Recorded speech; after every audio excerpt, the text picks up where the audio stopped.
Hey guys, welcome back to the channel. This is story about what if Naruto forced to return to Konoha by Minato part 1. Before I start, please do support for more amazing content and comments for part 2. Do consider to subscribe my channel and share my video to your friends and check out the description as well. Let's start the video. Naruto woke up when someone entered his room. The height of the too bright sun that peeked through the window shades indicated mid-afternoon. He felt like someone had run him over with a truck. Namake's Naruto. The voice was cool and precise. Naruto recognized it, but didn't say anything. He moved a little and frowned as his elbow came into contact with another body, warm and curvy and still asleep. Fuck, he muttered. Apparently last night had gotten a little out of hand. He didn't even remember when he'd acquired the bedmate. Namake's Naruto. I am here to escort you back to your village. His visitor might as well have been talking to a wall. Naruto had no desire to be awake. He turned over on his stomach and mashed his pillow over his head in an attempt to block out all auditory and visual stimuli. I have been instructed to use force if you do not comply, his visitor continued, with infuriating calmness. One bleary eye regarded the wolf-masked Anbu from underneath the pillow. I'm not going anywhere. Tell that bastard that he can go to hell, came the eloquent reply. If Naruto was baiting the Konoha nin, then it seemed to do the trick. Wolf ripped the pillow from Naruto and snarled, that bastard is your father, and the finest Hokage Konoha has ever seen. One hand rose in preparation to deliver a heavy cuff. The blow never landed. Suddenly Naruto was sitting upright, his hand capturing the Anbu's wrist in a powerful grip. For a minute, the room was silent, save for the sound of Wolf's heavy breathing. Then Naruto said slowly, "Get out of my apartment." His voice was quiet, but his eyes had become very, very cold. There was suddenly something terrifying about him, a feeling of dangerousness that could hardly have been attributed to the blonde at first glance. As if there was something that stood behind him, some door that had been opened to reveal an ancient rage, terrible and patient. To his credit, the Anbu refused to be cowed. Hokage-sama has ordered for you to be declared a missing nin unless you return with me to Konoha. Today, there was a creaking of bones as the grip on his wrist tightened painfully. You're bluffing. Underneath his mask, the Anbu wore a small smile of satisfaction. Then kill me and find out. Naruto let go. All of the strength seemed to seep out of him as he collapsed onto his bed.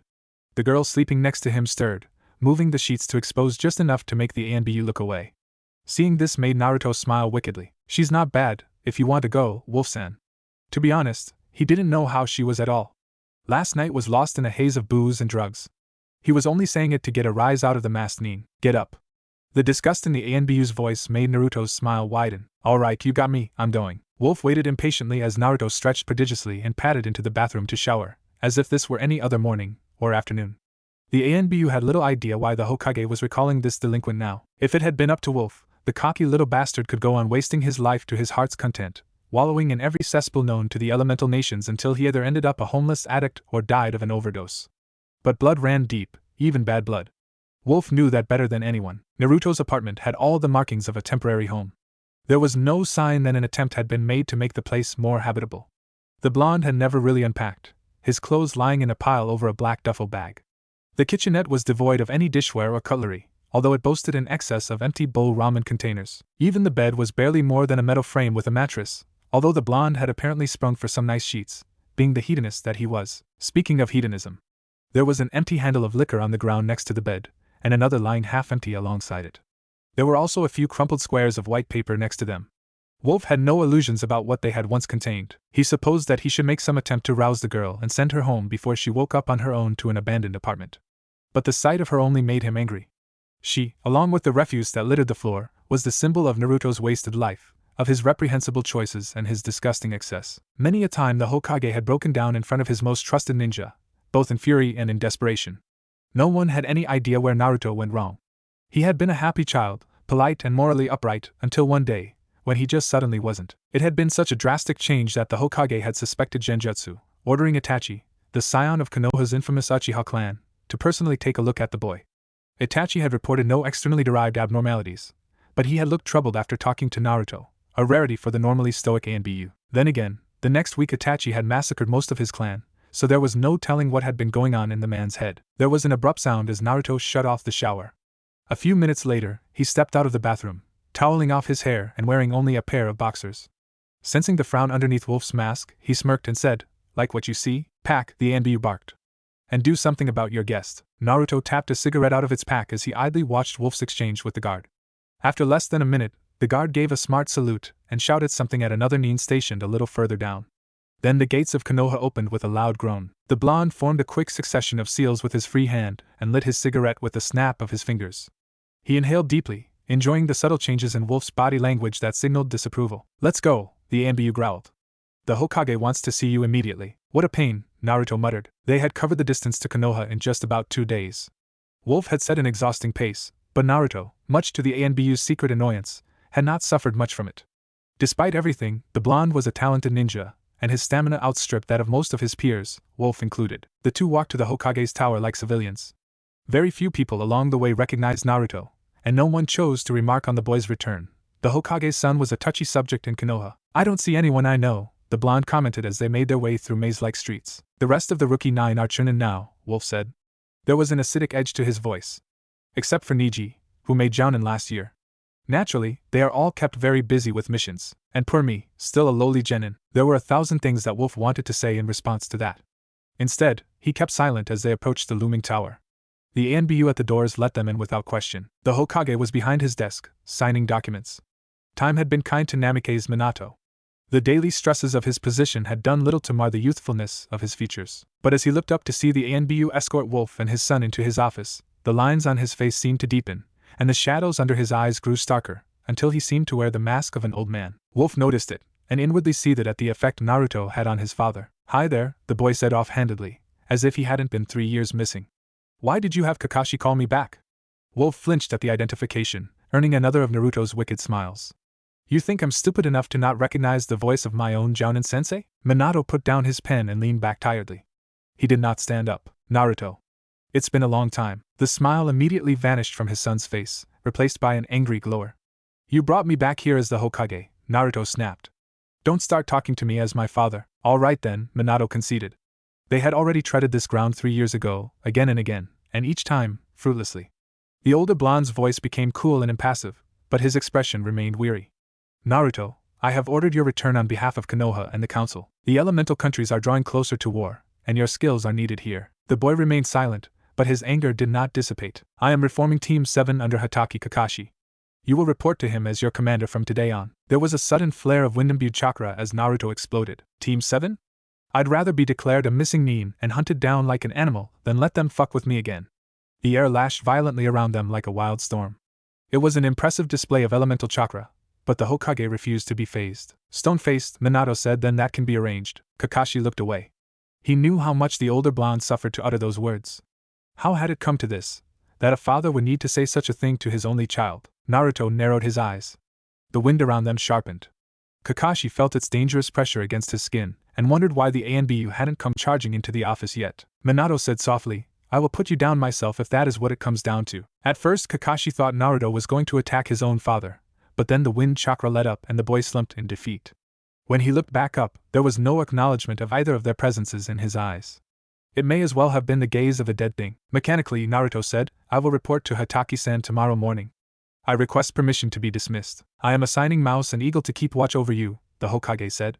"Dismissed. I have no right to call myself a father," Minato said. "Sometimes I wish that the Kyuubi had taken me along with it." Kakashi couldn't think of anything to say to that, so he said nothing. "Where did you find him?"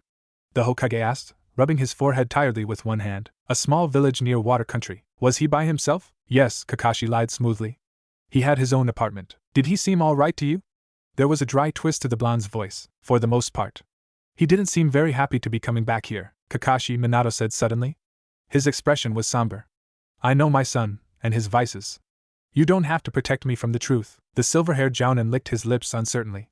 Then he pulled up his mask so that he could look his sensei in the eye. "When I found Naruto, he was in bed with a girl that I don't think he knew. He had been drinking, and..." Kakashi looked away.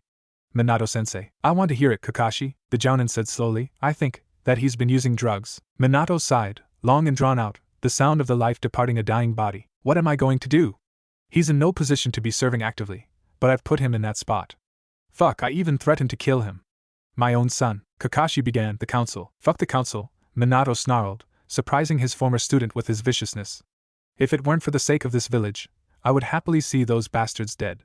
Desperately, he said, "I wish I could step down," but they both knew that he couldn't. That war was coming to Konoha, plain and simple, and that without the yellow flash to lead it, their village would not make it out of the pending conflict on top. And the Land of Fire had far more to lose than any of the other elemental countries. The fourth was the most talented ninja Konoha had ever produced.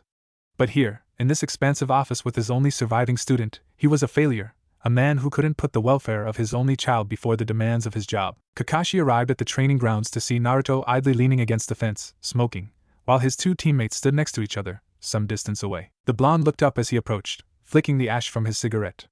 "Mornin', Commander, Kakashi-sensei," the Jounin winced at the high-pitched voice. Though Hanuro Sakura had matured, the pitch of her voice had not mellowed and it still had a way of grating on his nerves. Why is Naruto here? It was a valid question, and from the stares his two students were giving him, it was one that they expected an answer to. Kakashi sighed and glanced at the blonde in question. "You want to tell them? The Hokage recalled me to active duty," Naruto said shortly. "He reformed Team 7. So here I am, Kakashi-sensei." It was the normally taciturn Uchiha Sasuke. "He has defected before. How do we know that we can trust him?" Naruto favored him with a cold, twisted smile. "The Hokage gave me a pretty clear choice, either join up with you guys, or be put down. He even offered to do the deed himself. Pretty considerate of him, considering how busy he is." Sasuke looked away in disgust. Kakashi felt a sudden throbbing at his temples.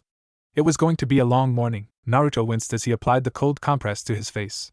The sparring exercises that morning had gotten a little out of hand and Sasuke's elbow had left its mark in the form of an ugly purpling under his left eye. Naruto wasn't concerned. The bruise wouldn't even be there the next morning, but in the meantime, it still hurt like hell, and it was a humiliating reminder of how out of shape he was.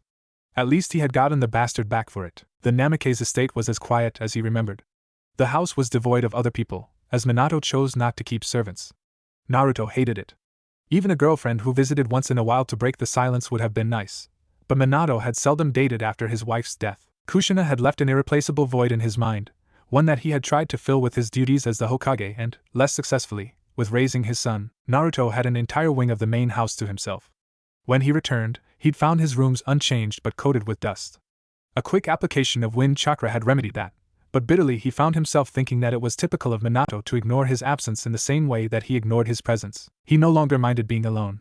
He still minded being lied to. Kakashi had suggested that they disband early after the particularly brutal morning. Since his father wouldn't be home until well into the evening, that meant Naruto had the entire rest of the day to himself to do fuck all. Or would have, if someone hadn't entered the estate grounds. Long ago, Minato had inscribed a series of seals onto the outer perimeter of their home. Anyone who stepped on them would trigger a pulse of chakra along the walls of the buildings that served as a warning for visitors, of both the friendly and not so friendly sort. Naruto stiffened as he felt such a pulse, and waited for a knock at the gate. When there was none, he went out to investigate. If the intruder was trying to be sneaky, then he failed entirely by neglecting to mask his killing intent. Naruto felt it shiver up his spine and immediately knew that someone was after him. The problem was locating the assassin. The Namake's grounds were diligently attended to by a gardener who came by twice a week at the insistence of the council. It made the village look bad, they argued, if its leader's yard was not absolutely pristine. Minato had found the reasoning stupid, but rather than argue, he took his usual route of deferring to their judgment. As a consequence, the front yard was a perfectly sculpted Japanese garden, and that meant lots of places for a trained killer to hide. As he scanned the perimeter, Naruto found himself wondering where the two A and BU assigned to him were. There was no love lost between himself and the citizens of Konoha, but he thought that at least Konohanin would obey the goddamn word of his leader and in the guardianship of his only child. Apparently that had been too much to hope for. A shower of projectiles suddenly rained out of nowhere, and Naruto found himself cursing as he rolled away. He sent a pulse of wind chakra out to disturb his surroundings, and was rewarded by the brief glimpse of black fabric in a clump of shrubs. Swiftly, he formed a succession of hand seals and sent a more powerful futon jutsu in that direction, forcing the assassin to leap away. His attacker was male, masked, and dressed all in black. Distantly, Naruto found himself thinking that this was a poor choice for a daytime attack, but he didn't have a chance to dwell on the matter as his opponent sent another hail of kunai his way.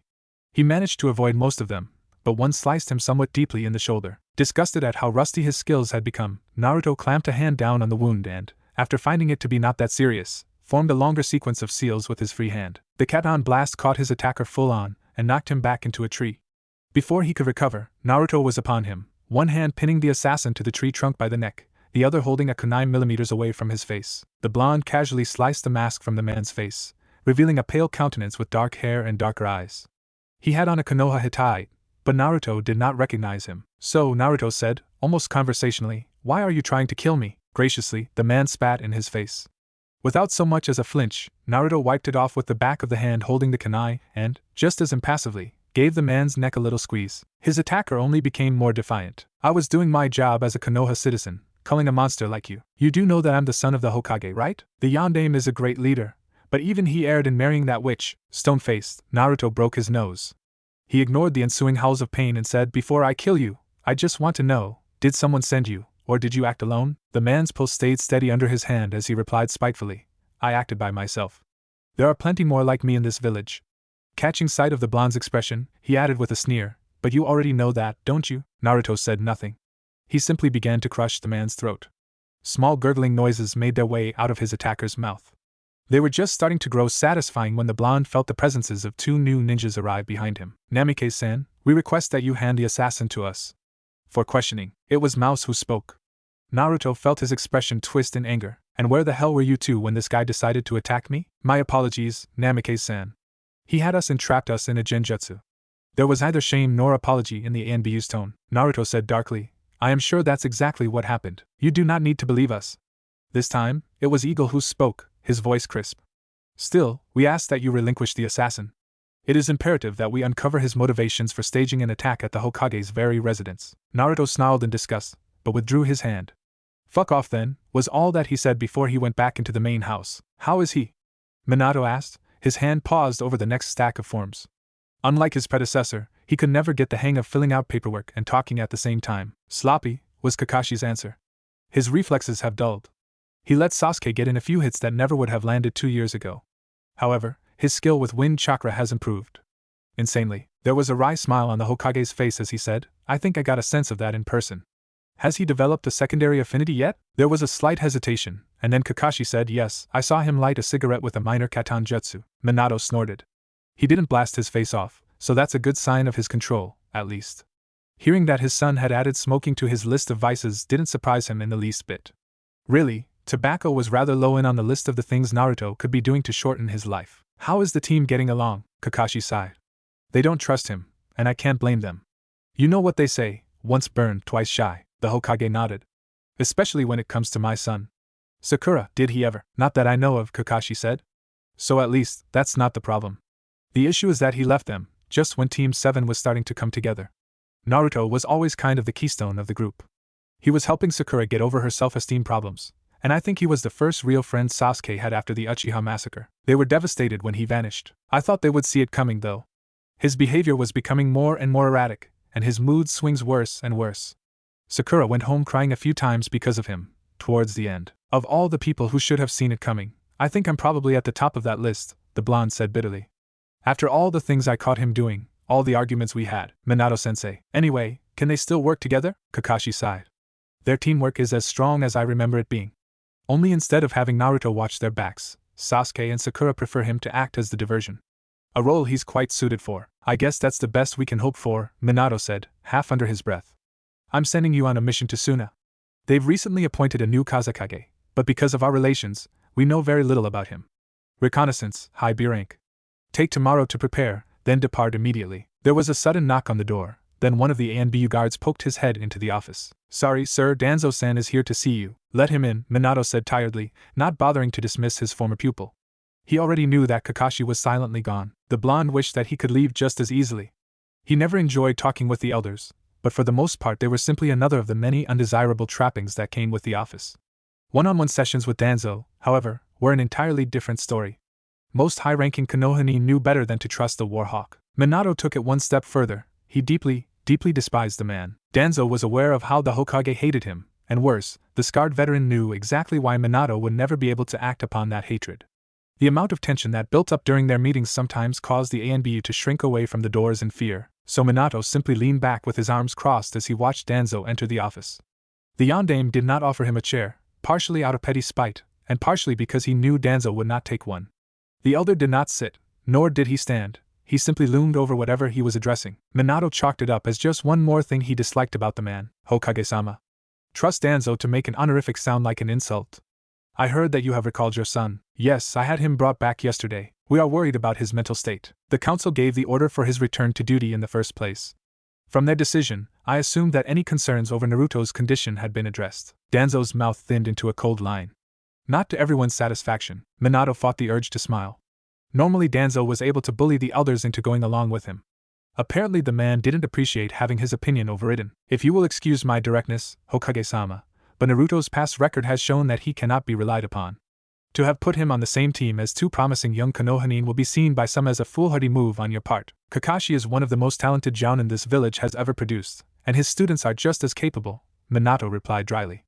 They have worked together well with Naruto before. I have complete faith in Team 7's continued ability to excel. Your peers apparently agree with me, he added, enjoying how his words caused Danzo's scarred face to contort slightly. Twisting the knife further, he said, in recognition of your concerns, I can recommend that he be placed with a therapist. Selected by this office, of course. It took a few moments for the veteran to school his expression back into its normally impassive mask. Well, seeing that Hokage-sama has the situation under control, I asked to take my leave, he said finally, making for the door. Just as he was about to leave, he turned back to stare at Minato, unbridled malice in his single eye. In any event, I hope that, if circumstances arise for it, you will do what needs to be done for the good of Konoha. Minato froze at those words. He heard them echo in his head, repeated for every time they had been said to him, every time that he had failed their expectation. The door closed behind Danzo with a small creak of its hinges. In an uncharacteristic lapse of self-control, Minato seized one of his signature kunai and hurled it with all his strength. It gouged deeply and satisfyingly into the thick wooden panels, but Minato fervently wished that it had been the man itself. If only it were that easy. He felt the guilt that had become a constant in his life since the Kyuubi attack stir in his belly and forced it back down with a violence born from fear. Of all the people who could know what he had always suspected since that day, why did it have to be Danzo? Of all the people who could have such a hold over his pride and his shame, why the fuck did it have to be Danzo? It was Tenten's first time alone at the bar. Usually Niji and Lee would accompany her here after missions to unwind, but tonight Niji was occupied by Hyuga clan business, and Lee had been immediately tapped upon their return for a task that required a taijutsu expert. Tenten was going to be damned if she stayed home with an empty apartment when everyone else seemed to doing something, so she put on something nice and went out. She wasn't sure what she'd had in mind. She sat at the bar and finished 2 cocktails, both delicious and accordingly expensive. She watched the groups of people who came in, sat down, and gleefully lost control of themselves. A few people sat next to her and tried to chat her up, but she wasn't interested and responded appropriately. The bartender gave her a 3rd drink on the house, which she was guilty of nursing a bit. Meanwhile, someone had once again filled the seat next to her. She observed him from the corner of her eye. It was hard not to look at him, because he stood out, tall, tan skin, lemon-yellow hair. She didn't hear what he ordered, but the bartender seemed surprised by it. The bartender took out a tall bottle, half full of a clear, amber-colored spirit, and poured a generous amount into a small glass. Then he laid a strange-looking, perforated spoon across the glass circumference, and on top of that placed a single sugar cube. Tenten was both confused and fascinated by this strange preparation. She watched as the bartender took a frosted pitcher of water and dripped it slowly over the sugar cube and into the glass.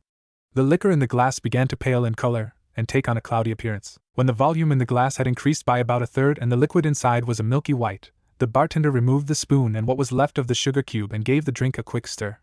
Then he handed it to the blonde, who took a long sip. How is it? The barkeep asked. Really good. Vintage? Belonged to my grandfather, but no one in my family drinks the stuff. It won't put hair on your balls, but maybe it'll bring you some luck. What, that girl sitting next to you? Hearing this, Tenten flushed, but then the bartender smiled at her, and she remembered that he had at least given her a free drink. In any event, she was feeling too mellowed to take further offense. The blonde smiled at her too and started a conversation. The topic was trivial, but he was funny and engaging. A little crazy. Tenten began to enjoy herself. He had another drink. Then another. Tenten joined in for a round of shots. And then the blonde kept going, until she no longer cared to keep track. The strange thing was, as her companion grew more and more obviously inebriated, his eyes began to take on a disturbing clarity. It was almost as if some other entity were gazing through them and directly at her. Something wiser and much, much older. Tenten found herself looking away more often. Suddenly, he said, "So how is Guy doing?" And her hand immediately went to the kunai she had hidden at the small of her back, underneath her shirt. "Do I know you?" she asked cautiously, trying to concentrate through the blur of alcohol. "I'm hurt, Tenten. It's me, Naruto. From Team 7? Naruto. I thought you were away. Why the hell didn't you say something sooner?" He laughed sheepishly and rubbed the back of his head, a familiar gesture. "Actually, I just realized who you were. You've grown a lot, Tenten." "Well, in my defense, so have you," Naruto grinned. "Fuck, Tenten. I was trying to pick you up. Your teammates would fucking cream me if they found out." Tenten found herself grinning back despite herself. Who says they have to find out? But Naruto wasn't paying attention to her anymore. He was staring at someone else, and there was furious expression on his face. Puzzled by who could have caused such an abrupt change in his mood, Tenten followed his gaze and saw a pale middle-aged man with dark hair and darker eyes, finishing off a pitcher of beer by himself in a corner of the bar. His skin was oddly discolored at his throat, as though it was bruised, but aside from that there was nothing obviously unusual about him that Tenten could see. Abruptly, Naruto excused himself to pay their tabs. Then he was out the door before she could even say goodbye. Kakashi found him on top of the Nidame's monument. Naruto noticeably stiffened as the Jounin approached. He was sitting cross-legged, smoking a cigarette, and watching the village go about its usual morning routine. His eyes were half-lidded and shadowed. He did not look like he had slept at all. "You were supposed to meet us an hour and a half ago," Kakashi said. I know. Get moving or you'll send the hunter Nin out to kill me." Naruto stood up with a small groan, wobbling a little on his feet. Kakashi shot him a sharp glance, but the blonde waved it off. "Don't worry, I'm not high anymore. My legs are just stiff." The end of his cigarette flared to life as he took one last, long drag, then crushed it beneath his heel. For a minute Kakashi said nothing. Then, "I've been asked by Yumino-san to bring Team 7 to the academy for Meet a Ninja Day, or whatever it is." Naruto seemed to sense his Jounin-sensei's reluctance for introducing someone such as himself to young, developing minds and smiled lopsidedly in response. "You're probably better off leaving me here then, Kakashi-sensei." For once, there was no rancor in his voice as he addressed his teacher. Kakashi looked at him, surprised by the change in his tone. Finally, the Jounin said bluntly, "If I have to suffer through show and tell with academy brats, I'm going to drag anyone I can find down with me. Especially if it's you." His wayward student only chuckled in response as the two of them leapt down toward the village. "Can anyone tell me who the Hokage is?" A hand immediately shot up. It belonged to a girl with straw-colored hair and freckles, wearing an obnoxiously purple jumper. She was leaning so far forward over her desk that the back legs of her chair had lifted off the ground. Naruto turned and smirked at his teammate, who flushed the same shade as her hair and looked away. The resemblance was obvious. "Tomoyo-chan?" Iruka said kindly, inviting the girl to answer. She immediately obliged. Standing up with her hands clasped behind her back, she closed her eyes and recited diligently. "The Hokage is the highest-ranking ninja in Konoha. It is his job to lead and protect the village." "Very good, Tomoyo-chan," Iruka said. The redhead beamed and sat down. "Now, can anyone tell me about the current Hokage?" A dark-haired, pale-eyed boy, doubtlessly the Hyuga genius of their generation, stood up and answered this time. "The Yondaime is considered the best ninja that Konoha has ever produced. He is famous for his decisive role in the war with Iwa, where he defeated an entire army by himself. He also saved the village from the demon Fox Kyubi by sealing it into an Inari statue. Since then, he has overseen one of the longest stretches of peace in Konoha history." "That's exactly right, Yosuke-kun," Iruka affirmed. "Now, today I have asked the Jounin to bring his team to talk to you all. Class, this is Hatake Kakashi and Team 7, Hanuro Sakura, Uchiha Sasuke, and Namikaze Naruto." "Whoa," some said at the back of the classroom. "Is he really the Hokage's son?" Naruto forced himself to smile and said, "That's right, the Yondaime is my father." The class dissolved into a flurry of excited voices. It took a minute for Iruka to re-establish quiet. Then he said, "Let's ask Kakashi and his team what it's like to be an active Konoha nin." There was an awkward silence, as each member of Team Kakashi waited for the others to speak first. Finally, the Jounin said lamely, "Being a ninja is hard." 20 sets of eyes stared blankly at him. Someone in the back began to giggle. Sakura tried to salvage the situation. "What Kakashi-sensei means is that being a ninja involves a lot of difficult training. But anyone can be a good ninja, as long as they work hard at it." Again, silence followed. Then, someone shouted, "Show us a cool jutsu." Team 7 exchanged nervous glances. Finally, Sasuke formed a brief series of hand seals and blew a very small plume of fire out of his mouth. The flames flashed a dazzling cobalt for a brief moment before wisping out of existence. The class immediately broke out into shrieks of delight. "Does anyone have questions for Team Kakashi?" Iruka asked as soon as the excitement died down, wanting to head off any other demonstrations that could potentially destroy his classroom. A girl with brown hair tied up in pigtails raised her hand, and Iruka called on her. She stood up, stared accusingly at Naruto, and said, "My Ka-san told me that you're a very, very bad person. And that your Ka-san was a bad person too." She made the Kyubi attack. Kakashi winced at the childish self-righteousness in her voice and quickly glanced at his most volatile student. Naruto's eyes glittered darkly and his hands were clenched into white-knuckled fists, but thankfully he seemed to be in control of himself. The Jounin was just about to suggest that Sasuke show the class his Sharingan to defuse the situation when the classroom door opened and 4A and BU stepped inside. Ignoring the academy students as well as the rest of Team 7, they quickly surrounded Naruto. "Namikaze-san, please come with us." The one who spoke was wearing an eagle mask. Kakashi recognized him as one of the guards Minato had assigned to watch over his son. Mouse was also present, but the other two wore unadorned masks and he didn't know them. They could not have come at a worse time. Naruto had been angry but unable to act upon it, but now a suitable target had arrived. Already a wicked grin was beginning to form on his face. If he left with the NBU, there was no telling what he would do. What a pain, Kakashi thought. Abruptly, he stepped forward and said, as his immediate superior, "I'm coming along too." His blonde student shot him a murderous look, but the Jounin shrugged it off. The class watched in complete silence as the ANBU led them away. Kakashi had seen plenty of corpses during his tenure as a Konoha nin. Some of them had been particularly gruesome corpses rendered unrecognizable as human by forbidden jutsu, corpses put up on display as a macabre warning to their living companions, corpses left to fester on the forest floor weeks after the life in them had expired. But a corpse placed on a metal slab at the morgue lost much of its context. The Jounin had a difficult time reminding himself that what was laid out before them had ever been alive. It was the body of a dark-haired male. He looked somewhat older than Kakashi, but it was difficult to tell. His neck was ringed with ugly purple bruises, but it was obvious that he did not die by strangulation. The corpse looked like it had been run through a food processor. Every visible portion of skin was riddled with lacerations. Some of the cuts were small, while others manifested as wide, angry slashes. There was no pattern to their dispersal or severity, as if the man had been attacked repeatedly by a blind guy with a machete. Or maybe a master of wind manipulation. "We found the corpse lying near the Hokage's tower earlier this morning," one of the unmarked ANBU said. "God, what an idiotic place for someone to hide a body," Naruto said caustically. "Are you going to arrest me now, or are we going to stand some more in a room with a dead guy? Would you care to explain why you killed him? I was doing your job for you. Last I thought, attacking the Hokage's family was considered an act of treachery and a capital offense. Or did you forget that he tried to kill me yesterday?" "He was a civilian," Eagle said evenly. "They are not subject to military justice. We had no choice but to release him." Naruto laughed derisively.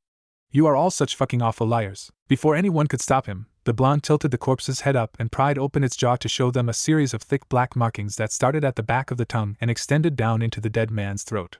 It looked as if a colony of termites had crawled into the man's mouth and taken up residence. Kakashi wondered that, if he were to look at Mouse and Eagle's tongues, he would find the same thing. If the ANBU were surprised by the cursed seal, they did not show it. "The elders want to see you," Mouse said abruptly. "We shouldn't keep them waiting." Naruto was led out of the room in disgust. He had no doubt in his mind which elder he was going to be seeing. Much to Naruto's surprise, all three elders were present when he was escorted inside the room by the ANBU. It was a classic interrogation chamber, framed by thick stone walls on three sides and a tinted, one-way window on the fourth. The blonde was led to one end of a thick wooden table, opposite Mitokado, Udatain, and Danzo. Mouse and Eagle were there also, each guarding one of the corners by the elder's side. As Naruto seated himself, Danzo stared the blonde with his one good eye, flat and dead like a shark's. His two colleagues, seated on either side of him, maintained impassively blank expressions and looked for all the world like motionless mannequins, waiting for a command from their puppet master. "Well?" Naruto, never able to bear complete silence for too long, was the first to speak. "Here I am again." His offhand demeanor did not amuse anyone. "Namikaze Naruto," Udatain said sternly, "how long have you been back in Konoha?" "The day before yesterday." "And in that time, how many of our laws have you broken?" Naruto blinked innocently. "None that I'm aware of." Mitokado Hamura snorted. "Try 4. Disobeying a direct superior, using a controlled substance, patronizing a prostitute, not to mention killing a civilian." Naruto whistled admiringly, then said venomously to the two ANBU, "Wow, you guys get around. I don't even remember getting with the hooker. Was she any good?" "Namikaze," Udatain snapped, her voice tight with anger. "I don't think you understand the seriousness of your situation. Murdering a civilian violates the unspoken agreement we Konoha have with the villagers. They will be demanding your blood for this." "What else is new?" Naruto said dismissively. "If that man was a civilian, then I'm a fucking virgin." He leaned forward and rested his elbows against the table. For lack of anything better to do and to annoy Danzo, he drummed his fingers a little against the table. "Hey, do you mind if I smoke?" "Keep your filthy habits to yourself," Mitokado immediately growled. "I simple no would do," the blonde retorted peevishly, slouching back in his chair. "Your father seems to think that having you back on duty will somehow help our chances if war breaks out." This time, it was Danzo who spoke, and his voice contained a not-so-subtle undercurrent of malice. "I think that you are a loose cannon, more of a danger and a detriment to Konoha than an asset. Your recent actions have only further confirmed this." Naruto smiled. It did not reach his eyes. Finally, the man was getting to the point. "Is that why you tried to have me killed?" Danzo sneered. "You think I am somehow connected to the victim? A mere civilian, with no training in the ninja arts whatsoever?" "I don't know," the blonde replied conversationally. "He seemed to have the cursed seal that you're so fond of putting on all of your lackeys." Before Danzo had a chance to retaliate, a knock sounded at the door. One of the ANBU went and opened it, his body blocking the intruder from sight. Words were exchanged, then the ANBU stepped back from the door to let Naro Shikamaru into the room. "What's this?" Mitokado said, rising from his seat. "This is a closed meeting. No one else is allowed in here, shinobi or otherwise." "Sorry sir," Shikamaru said, but his lazy tone made him sound anything but repentant. "The Hokage sent me, actually, to deliver Yasu Takashi's files." In the Chunin's hand was a thickly stuffed manila folder, which he presented to Mitokado. The elder opened it and flipped through the first few pages. Then he frowned and snapped the thing shut. Well, that appears to be in order. Namikaze, it's your lucky day. It seems that you have been cleared of the murder charge. What? Danzo thundered, springing up from his own chair with such violence that it toppled to the ground with a loud clatter. Shikamaru edged closer to the door. With so many people suddenly standing, the room began to feel more crowded. What is the meaning of this, Hamura? It's all here, Danzo, his colleague murmured, handing him the file. The man Namikaze Naruto killed was actually a ninja. Yasu Takashi, rank Chunin. Mitokado nudged his glasses further up the bridge of his nose and looked at Danzo directly. I'm surprised you didn't recognize him. It says that he was assigned under your command 2 years ago. To his credit, the one-eyed veteran coolly brushed off Mitokado's subtle accusation. There's a lot of ninja in my task force, I don't know them all by sight. Turning to the blonde, he said, well, this is rather convenient for you, Naruto-kun, wouldn't you say? I'll wager you have your father to thank for this, as usual. Naruto bristled at the words, but surprisingly elected not to respond. In any event, Danzo continued smoothly, I think that, in light of his past history and the other 3 charges that still stand, we should at least require some measure for Naruto's rehabilitation from the Hokage. Very well, Yutane said, finality in her voice. Inbyu, you may escort Namikaze home, while we formulate his sentencing recommendation. Kakashi was waiting for him when Naruto was led out of the interrogation chamber. For Kami's sake, was the first thing the Jounin said. Couldn't you have at least waited until after we returned from Sunna to get into this much trouble? Believe it or not, Kakashi-sensei, trouble tends to find me about as frequently as I go looking for it, his blonde student responded, grinning wryly. He looked to his side, expecting to see the NBU, but apparently they had not deemed seeing him safely home a task worth their time. It was only he and Kakashi in the hallway. Anyway, I know how the system works. Those old bats can only recommend a sentence. They have no power to enforce it, and they certainly have no way of keeping me from going on this mission. For some bizarre reason, Naruto had been in a particularly good mood ever since he had been informed that they would be leaving for Sunna. You are aware of who actually has jurisdiction over those 2 things you mentioned, right? Kakashi pointed out. And who got you out of that bind in the first place? Naruto's expression darkened. He brought me back here so I can do these fucking missions, the blonde snarled. I doubt that he'd lock me up while I'm still useful. Naruto, grow up. Hataki-san is right. The 2 Konoha turned to face Shikamaru, who had apparently just been dismissed by the elders. Despite the Chunin's blunt words, Naruto's face broke out in a genuine smile. Shikamaru! Man, I'm glad you showed up. You know who was really responsible, the lazy Nin replied laconically. Then he smiled as well. But it's good to see you back, even if you are troublesome. Naruto wanted to continue in the vein of disparaging his father's priorities, but he found that somehow his heart wasn't into it. Instead he said, how is Asuma-sensei doing? Still smoking 3 packs a day? Damn, now that I mention that, I could really use a smoke, he added under his breath. Don't do it here. Smoking's bad for you, Shikamaru said matter-of-factly. Besides, that crap you exhale stings my eyes. Asuma-sensei is fine. He's waiting for you to go visit him, actually. Keeps saying that you were the most talented idiot he ever trained to use wind elemental chakra. Yeah, I was a little slow on the uptake, the blonde admitted with a chuckle. Hey, are you busy? Why don't I buy you a drink for saving my ass in there? Before Kakashi could point out that they were leaving early the next day for Sunna, Naruto and Shikamaru were already making their way down the hall, chatting amiably. The next day, Team 7 cut a grueling pace westward towards the Land of Wind. Besides a brief stop at a small village in river country to fill up on water, the 4 Konoha traveled through the day and well into the night, only sleeping for a few hours before setting off again. By mid-afternoon on the second day they had entered into the desert. It was hard going, and the desolate landscape took a toll on their pace.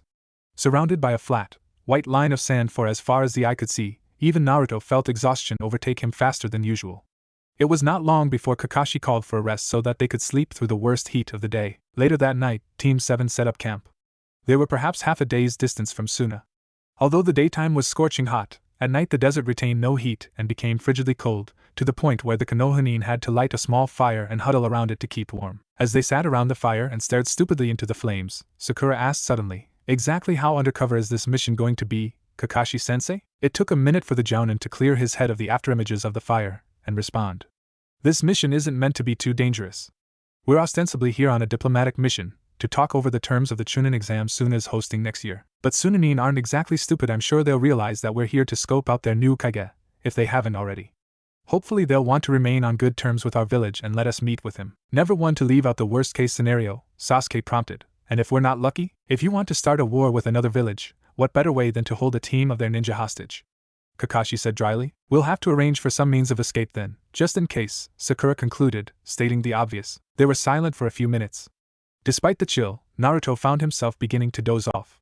Then, seems like a pretty stupid mission for the Hokage to send his son on, Sasuke said bluntly. If Naruto's captured, Sunna could demand a lot more than usual. Naruto opened one eye to regard his teammate. Well, he replied, that all depends on how keen he is on getting me back. Sasuke scowled in disgust. Look, moron, I don't know why you suddenly seem to have all these father issues, but do you really think the Hokage would throw you to the dogs? Not exactly good for his public image, for one thing. The blonde turned away from his team. He tilted his head back to peer at the impassive stars, clearly visible in the cloudless desert sky. Oh, he will. He has before, when the dogs happened to be Danzo-shaped. The great chakra beast lashed its single tail violently back and forth as it rose to its full height. Sand billowed in thick streams, obscuring all but the tanuki's massive form. Shikaku's twisted voice sounded in an insane laugh as it leveled the village with lazy sweeps of its paws, shaking the earth with every step. A Godzilla formed from sand had arrived to raze Sunna to the ground, and so far the only person not fleeing before it was Naruto, although he was very seriously considering the option. Wind-blown sand lashed at the blonde as he ran towards the colossus. The few villagers not wholly consumed by fear shouted after him as he passed them by. Through the strength of his resolve, Naruto managed to ignore them, and the screaming voice of his own sense of self-preservation. It's okay, the blonde said out loud in an attempt to reassure himself, but his voice was lost a whirl of destructive noise. I just have to wake him up, that's all. Piece of cake. The tanuki continued to laugh as it batted down a few more buildings for good measure. Like a toddler presented with blocks, it seemed to be rather focused on knocking down anything before it that was taller than some set threshold. Fortunately, this meant that it was too occupied to go after the villagers, but Naruto had a feeling that, once it ran out of things to smash, Shikaku would be perfectly happy to start ripping people into shreds. When he finally got within reach, the Konoha stopped and stood his ground. He closed his eyes and forcibly slowed his breathing. Concentrated, tried to drown out the chaotic sounds that surrounded him. He was horribly out of practice, and it took a while for the calming feeling of natural energy to wash over him. Shikaku paused in mid-strike as a great screech cut through the air. Seconds later it received a nasty surprise as its left arm was completely sheared off at the shoulder. The sand demon roared in anger, swiveling its great head back and forth in order to locate the one who had dared injured it. Finally, its gaze found the lone Konoha. The blonde's eyes were still rimmed red with sage chakra. A shadow clone stood next to him, helping to support a newly formed Raisin Shuriken. With a wild yell, Naruto and the clone hurled the second Raisin Shuriken towards Shikaku. The sand beast reacted instantly, but it was too bulky to move away fast enough, and the jutsu impacted directly with its torso. The resulting vortex of wind eroded a great hole in the demon's middle, but unfortunately Shikaku was simply too large to be blown apart. Though the Raisin Shuriken usually had no trouble shredding people into tiny bits, the tanuki was probably taller than the Hokage's tower, and also made of sand. Naruto was well aware of the futility of attacking Shikaku's body. They were surrounded by the desert. There was simply no way for him to completely wear away the demon's massive form faster than it restored itself. But at least Shikaku had noticed him. He could bank on the tanuki's bloodlust to lure it out of the village. If he lived that long, of all the stupid shit he'd gotten himself into through the years, this had to top the list. One day prior, no one was in a good mood by the time they reached Sunna's impressively tiered gates. The combination of desert heat with relentless travel had all of Team 7 on edge. Even the normally unflappable Kakashi seemed impatient as he negotiated with the guards for their admittance. Fortunately, it only took a few minutes for the Sunnanin to go over their documents and assign one of their own to lead them into the village's interior. Their guide, a brown-haired ninja who had been hinged into inconspicuousness but retained an annoyingly noticeable manner of ending his sentences, showed them to a modest apartment near the center of the village and then, thankfully, left to their own devices.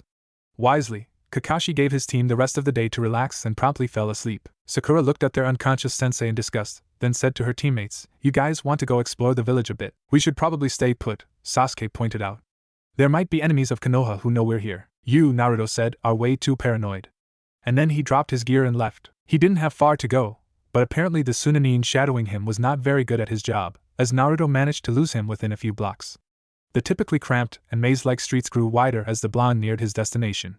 Even the houses began to look nicer in general. Being the former Kazekage's son, Gaara had always lived in an upscale part of town. Every hidden village had its own unique architectural style, usually at least partially dictated by its natural surroundings. That being said, it was never obvious to Naruto why Sunna preferred domes instead of flat roofs.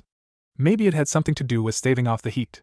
The building where Gaara lived was always cool. It was also basically just a giant hemisphere of sandstone, the same drab, dusty color as the desert. Naruto raised a fist to knock, but the door opened before he could complete the action, and he found himself staring at Temari. "I saw you on your way here," she said. "Come in." The house Gaara shared with his siblings had changed drastically since Naruto had last visited. Before, it had seemed that the building's occupants held no particular attachment to the place, but now it looked like they had actually bothered to try and furnish the place, making it seem a great deal more homey. Nice. Temari led him into the kitchen and poured him a tall glass of iced tea. Gaara's not home, she said. He took a sip. It was cold and minty, delightfully refreshing. Is he out on a mission? You could say that, the kunoichi smiled. Are you here with the diplomatic team Konoha sent? Yeah, I'm sort of on that team. Temari glanced sharply at him. You said you had no intentions of returning to duty. No intentions, but Naruto rubbed the back of his head sheepishly. I guess Konoha didn't like having its loose cannon unaccounted for. When's your brother coming back? Any minute now, probably. And with impeccable coincidence, the front door opened again and Gaara of the Sand stepped inside. He wore a white robe over his dark clothes, and in his hand was a wide-brimmed hat emblazoned with the symbol of wind. Black-rimmed eyes peered impassively at his blonde guest. Long time no see, Naruto. Gaara had perfect comedic timing, even if it was unintentional. The relaxed atmosphere rapidly dissipated as Naruto erupted. Gaara! You fucking son of a bitch! Why didn't you tell me that you're the goddamn Kazekage? The redhead smiled faintly. I wanted it to be a surprise. Good job, Naruto groused. I'm surprised. Now can we go and get wasted already? There was a knock on the door. Kakashi answered it, only to find himself staring into the face of an unfamiliar ninja, tall, with pale skin and red hair. There were thick black markings around his eyes and a curious tattoo on the left side of his forehead. He wore no hitai, but had strapped onto his back an enormous, battered-looking gourd. I've brought Naruto back, the stranger said, stepping to the side. Kakashi tried to appear unfazed as his wayward blonde student appeared, supported by a pillow of floating sand. Hi Kakashi-sensei, Naruto slurred weakly before trailing off into incomprehensibility. He was obviously very drunk, the jounin said, blinking. He opened the door wide to let Naruto stumble inside and onto a couch. The strange ninja guided the sand in a thin, rope-like stream back into his gourd with a closed fist. I am Gaara, he said simply. Sorry for the trouble. Naruto always thinks that he can outdrink me. Gaara of the Sand, Kakashi recalled. Son of the former Kazekage. A particularly powerful ninja who was host to the one-tailed Shikaku, and as such, held power over the flow of sand. There had also been rumors amongst the ANBU that the Jinchuriki of Sunna was a completely sadistic psycho. Fortunately, Gaara seemed to be in reasonable control of his faculties. He didn't even look tipsy, the jounin marveled. No trouble. Thanks for bringing him back. I was starting to get worried. You needn't be, the redhead replied. I will personally guarantee your team's safety during your stay here. He turned to leave. I look forward to seeing you tomorrow, Hataki-san. Kakashi watched as the Sunanin left, his visible eye narrowed. Then he closed the door and directed his attention to Naruto, who was draped bonelessly over the couch, looking a little sick. If you're gonna puke, go do it in the bathroom, Kakashi told him heartlessly. Is he gone? The blonde asked, groaning. Yes, he's gone. Care to tell me how you came to know the Kazekage? Naruto giggled.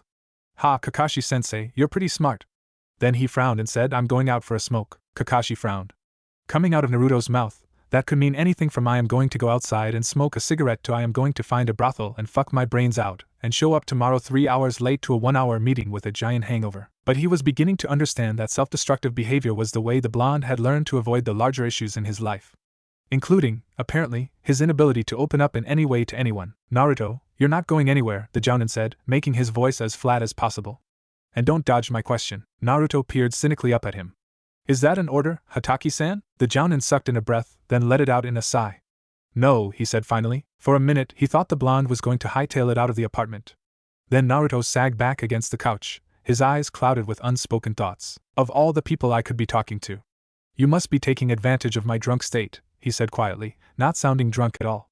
A slow smile warmed his expression. Awkwardly, Kakashi began, You don't. I wish I could tell you that I wreaked havoc everywhere when I left Konoha, but that would be a lie. The jounin blinked at his student, who was suddenly grinning at him, although it looked more like a grimace. In my desire to get as far as humanly possible from Konoha, I got lost and somehow ended up in the middle of the fucking desert.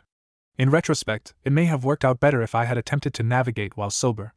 Anyway, I stumbled into Team Bakir.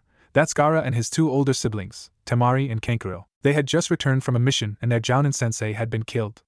Obviously, I caught them at a bad time. Baki, that's right. This would be right about when Orochimaru did a number on Sunna, Kakashi mused. Yeah, well, Gaara tried to kill me, pretty much immediately. He was, kinda crazy back then. Kakashi, recalling the lacerated body in the morgue, and then the easy, almost unconscious way Gaara had nudged sand into life, wondered at the battle that must have been. Anyway, eventually Temari recognized me and told Gaara to stop, because I was the Hokage's son. Naruto chuckled a little. Gaara went fucking apeshit. He went into this half Gaara, half Shikaku mode, almost killed me. Even his siblings couldn't stop him. But you did. Yeah. It wasn't easy, but I managed to incapacitate him. In their gratitude, Temari and Kankuro tied me up and carried us both back to Sunna. But since Sunna and Konoha were ostensibly allies back then, they treated me pretty well. Took me to their house. I asked them not to tell anyone that I was there. Surprisingly, they didn't. Sunna was mourning the yandere, so no one really noticed me anyway, except Gaara. He would come visit me every day. The first time, I thought he was going to finish me off, but it turns out he just wanted to talk. Apparently, I was the first person who'd ever beaten him. And we had something in common. Kakashi had heard of the yandere Kazekage's treatment of his youngest son. Father issues, he guessed dryly. Yeah. It was the start of a beautiful friendship. Anyway, eventually I managed to talk Gaara out of the whole crazy thing. He's kind of a pacifist now, actually. There was certainly more to the story than that, but Kakashi didn't press him. Instead he said, mind telling me why you didn't say something sooner? Hey, I didn't know he was the fucking Kazekage until this afternoon. Naruto protested. I haven't seen the guy in a while, alright? Kakashi snorted softly, but believed him. Well, that's it. Can I have my smoke now? Go to sleep. You need to quit, and that's an order. Seeing Naruto bristle, the Jounin added, this time in a softer tone, we're going to have to talk about Danzo sometime. For both our sakes. Yeah, probably, Naruto muttered, sounding less than enthusiastic. Then he closed his eyes and fell asleep on the couch. In the end, no one had seen it coming, but several people really should have. The meeting had been brief. All the details of the upcoming Chunin exams had been hammered out with surprising ease. Gaara made an intelligent and straightforward Kazekage, so it didn't surprise anyone when he bluntly informed them of Sunna's stance towards Konoha. It did seem to displease a few of his advisors, however, when Gaara stated his intention to honor the alliance between the two countries. They looked on the conversation with narrowed eyes, but did not say anything. There were some in Sunna who still blamed Konoha for the loss of their previous Kazekage. Although Orochimaru had been operating under someone else's banner by then, he was still a Konoha missing nin. Furthermore, the past few years had surfaced a handful of ugly rumors concerning Konoha's direct involvement in the situation. Once, Kakashi might have put those rumors out of mind, but given his recent encounters with the length of Danzo's reach, he was no longer so sure that the theories were unfounded. Afterwards, they decided to meet up with Gaara's siblings and get lunch. Team 7 had been allowed to choose the place, but ultimately Kakashi had been forced to step in between their bickering and decide, settling on okonomiyaki. Unfortunately, they had barely stepped out into the street when it happened. A large, odd-looking white bird flitted down from somewhere. It moved in a strangely mechanical way, peering at them with hollow eyes. Then the creature exploded. Immediately a wave of sand blanketed them. It absorbed most of the impact, but they were all blown back in separate directions. Kakashi managed to find his students, who were fortuitously still together, in the midst of the confusion. Sasuke, eyes whirling, shouted and pointed to where Gaara lay on the ground. Apparently, in his rush in directing his sand to protect everyone else, the Jinchuriki had paid too little attention to covering himself. Standing beside his prone body was the hinged guard who'd escorted them to their apartment the previous day. You! Naruto snarled, preparing to charge rashly at him. Sasuke was barely able to pull him back as two more explosions, smaller this time but no less dangerous, went off before them, creating a large plume of dust that further obscured the Kazekage from view. Let me go! Naruto snarled. When Sasuke didn't, he expounded, Gaara's unconscious. At this rate, fucking Shikaku will. He didn't have a chance to continue. The sand that lay dormant on the ground began to tremble, then exploded into the air, streaming around them in a frenetic dance. They turned to see Gaara, standing, his eyes closed and arms outstretched in a parody of supplication. A voice that was not his poured from his mouth, terrible and utterly insane. Free! Free at last, Naruto swore loudly. That's Shikaku, he told his teammates, who were watching in shock as sand enveloped the Kazekage's body, forming a monstrous-looking shell. Right, Kakashi said. Let's. Before he could finish his sentence, a white shape came flying towards them. Team 7 scattered before it exploded, creating a crater in the street where they had once been. Fuck! Who the fuck is that guy? Naruto exclaimed. Sakura. Sasuke. You two go after him, Kakashi told them calmly. Be careful, he seems like a long-range fighter. Naruto, and I will take down Shikaku. By the time he'd said this, the demon Tanuki had grown several feet taller, and had whipped up a full-blown sandstorm. People ran screaming from the scene in a panic, but at least they had the sense to flee. You've dealt with this before, right? Kakashi asked Naruto as Team 7 split up. Not like this. When Gaara's knocked out, Shikaku comes out. That's why he never sleeps. So we need to wake him up. Naruto groaned. It's not that easy, Kakashi-sensei. You've seen Gaara's sand.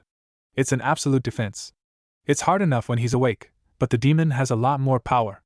And we're in the middle of the fucking desert. As if to emphasize his words, Shikaku rose to its fully formed height and casually batted down someone's house.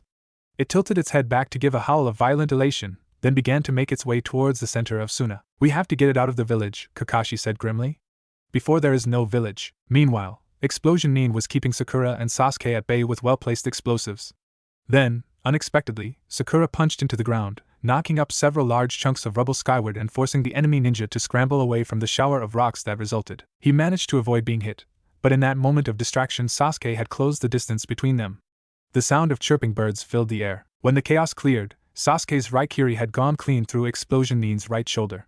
He had dropped his henge, revealing himself to be a young man with pale blonde hair, most of it pulled back in a ponytail, leaving the rest a curtain over his left eye. He wore an Iwagakure hatay with a deep scratch going horizontally through the hidden village symbol and a curious robe, black and emblazoned with red clouds. The only curious thing Sasuke wore was an expression of shock on his face, which quickly bled into one of pure hatred. "That robe!" he snarled. "Where is Itachi?" Despite the situation he was in, Explosion Nin smirked. "Itachi? No, I'm Deidara. I thought you looked like him, yeah." His anger completely blanketing good sense, Sasuke wrapped his free hand around the other ninja's neck. "Where is he?" Deidara's smirk widened. "I'll tell you, if you beat me, yeah, for now, have a taste of my art." "Sasuke!" It was Sakura, screaming as she ran toward him. "On your arm!" Sasuke looked down just in time to see a small white spider scuttling along his elbow. As Deidara raised his hand to form the seal that would make it detonate, the Uchiha jerked his arm, throwing the spider up in the air. Sakura shrieked as the resulting explosion blew both of them back, but Sasuke had it worse. The kunoichi rushed to his side as he staggered to his feet. "I'm fine," he told her, but his left side was bruised and bloody. "Go after him, Sasuke," she began to say, then stopped, her attention suddenly diverted. A large, round white bird was rising into the air, Deidara standing on its back. "Fuck! He's going to get away!" Sasuke raged.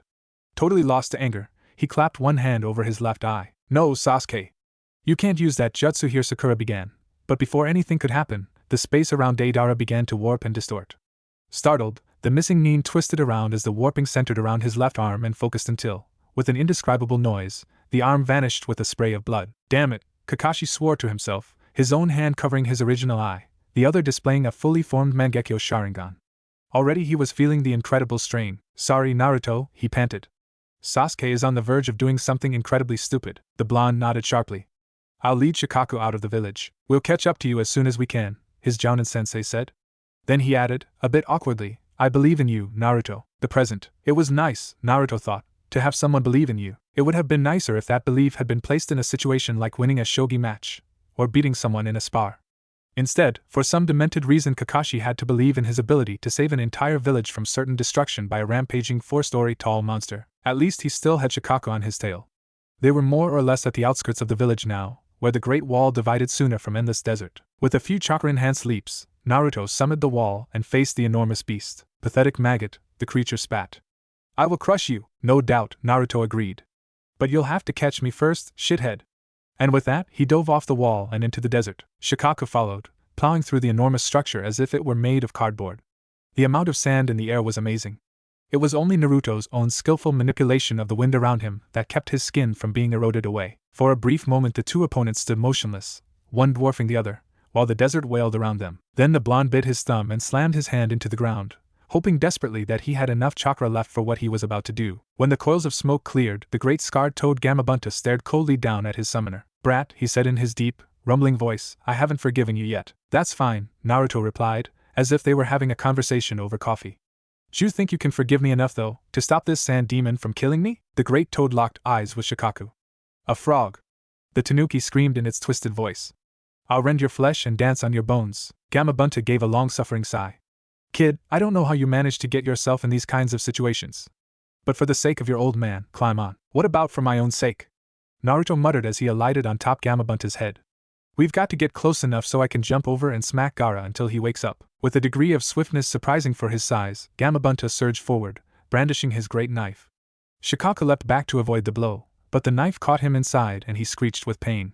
Immediately sand snaked from the ground to fill in the wound. Recovering, the sand demon sucked in a vast amount of air and pounded hard on his hugely distended belly. The resulting bullets of wind rent air and sand alike. Gamabunta managed to avoid the first barrage, but the second caught him by surprise, connecting with his shoulder and knocking him back several hundred meters. The toad regained his feet with a groan. "Can't take too many more of those, kid. You got a light?" The toad boss jumped forward once more, this time spewing a large stream of oil from his mouth, which Naruto promptly set on fire with a quick katon jutsu. The impromptu flamethrower enveloped the lower part of Shikaku's body with a heat so fierce that it temporarily immobilized the Tanuki's legs. Gamabunta charged at the demon once more, intending to take Naruto close enough to jump over, but Shikaku flailed madly, one of its paws clipping the air inches above the blonde's head. The accompanying wind nearly knocked Naruto off the toad boss, but he hung on gamely. No good, Gamabunta panted. Again, he inhaled and spat, but this time Naruto waited until Shikaku's arm had been drenched in oil before loosing his fire jutsu. The Tanuki's limb lit up violently, and as it patted the flames out, Gamabunta was able to bear Naruto close enough to where Gaara's body lay, embedded in Shikaku's great head. Good luck, brat, Naruto heard the toad boss say as he dashed forward and leapt for all he was worth. I'm at my limit, so I'll see you later. He did not land prettily, but the blonde was able to hold on and regain his feet. He scrambled for Gaara, but before he could get to him, a massive paw of sand enveloped him, plucking him off as if he were a fly. The ground and sky whirled into one around him as he was lifted away. Shikaku's massive face leered at him psychotically as it screeched, "Suffer. I will make your death slow." And the demon began to squeeze. The pressure was overwhelming. It didn't take long before Naruto felt his ribs crack and his vision begin to blur. As he felt himself slip into unconsciousness, something seemed crawl up from deep within him, something that burned and roiled with ancient anger. It was a part of himself that he had felt before, always familiar, sometimes closer to the surface than others. It had always been there to feed his deep-seated rage against Konoha and against his father, but now it was stirring into a different action. Shikaku screamed in agony as the paw holding the Konoha suddenly became enveloped in a dense mass of red chakra. The sand itself began to dissolve from the sheer heat, reforming as glass. An overwhelming presence blanketed the Tanuki's small mind with a feeling of sheer terror. "You!" the Tanuki howled. "I know you," but it was Naruto's voice that answered him, although it was tinged with something deep and terrible. "What the fuck are you talking about?" "Fucking burn, shithead." And the blonde wrenched free of its grasp, landing lightly on the lump of glass that used to be Shikaku's paw. Flaming chakra surrounded him and enveloped the whole of the demon's arm. Sand melted red-hot and dripped viscously onto the ground. "You're fucking dead!" Naruto screamed, and in that moment he sounded rather psychotic himself. Waves of heat exploded from as the tide of red climbed higher and higher, licking the edge of Shikaku's head and growing dangerously close to Gaara's prone body. The air around the Tanuki's body shimmered mirage-like. Then someone was screaming at him, "Naruto! Stop!" It was Sasuke, bleeding and limping toward him. Sakura followed, supporting their Jounin-sensei. All three were battered-looking and covered with dust. The Uchiha's voice brought Naruto back to sanity, and suddenly he realized what he was doing, causing his rage to dissipate instantly. Slowly, the red chakra faded out like a dying flame. Naruto scrambled along the curve of Shikaku's head, knelt by Gaara's exposed face, and gave it a good smack. The redhead's eyes snapped awake, and what remained of Shikaku's body also began to dissipate, leaving behind a platform of sand that bore Naruto and Gaara gently back down to earth. Ugh, the Kazekage winced, rubbing his head. Fuck. He looked around. The wind was already gently redistributing the giant pile of sand Shikaku had left behind, but in addition there were large lumps of wickedly edged glass everywhere. What happened? Adrenaline was quickly leaving Naruto's body and being replaced by a feeling of heavy exhaustion. Still, he managed to grin at his friend. "I'll tell you all about it later, but it's good to have you back," he said to Gaara. Then he closed his eyes. Gaara managed to catch him in a cushion of sand before he hit the ground. Sasori watched from the distance, frowning. So Deidara had been killed. That was a great loss, as their organization numbered so few, but in return they had discovered the whereabouts of the Kyuubi at last. The leader's plan could finally be set into motion. With a whirl of sand, the Sunna missing nin vanished from sight to report his findings. At the border between fire and river country, where forests gave way to water-cut mountains, an Anbu stood with a bird in his hands. It was a rust-colored desert hawk, a species indigenous to Sunna and commonly used in its native country as a messenger bird. Indeed, someone had placed a collar around its neck and attached to it a small pocket the size of a pillbox. However, this bird had been struck down from the sky before it managed to reach its intended destination. One of its wings was bent at an unnatural angle, obviously broken.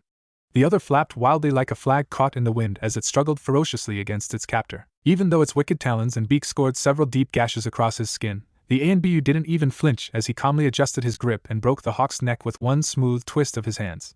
He removed the message from its container and tucked it carefully into one of the many pouches gathered at his waist. Then, blurring through a series of seals, he set the bird's corpse aflame with the Katon Jutsu. By the time the fire died out sufficiently to uncover a pile of charred bones and feathers, the Anbu was already well on his way back to Konoha. On account of the large amount of sensitive material kept there, Danzo had gone through great pains to conceal his private study. Few were even aware of its existence, and only 2 other Konoha nin, the top-ranking members of Root who served as his personal bodyguards, knew its exact location, a storage unit in the residential sector leased under the name of a civilian. Even they were not with him tonight as Danzo pulled the intercepted missive from Sunna out from one wide sleeve and spread it out on his work desk. The flame of his lamp flickered wildly in the drafty room, casting constantly shifting light over strangely formed characters. It was an encrypted message, but of a very special variety. Danzo doubted that even the code unit had access to its key.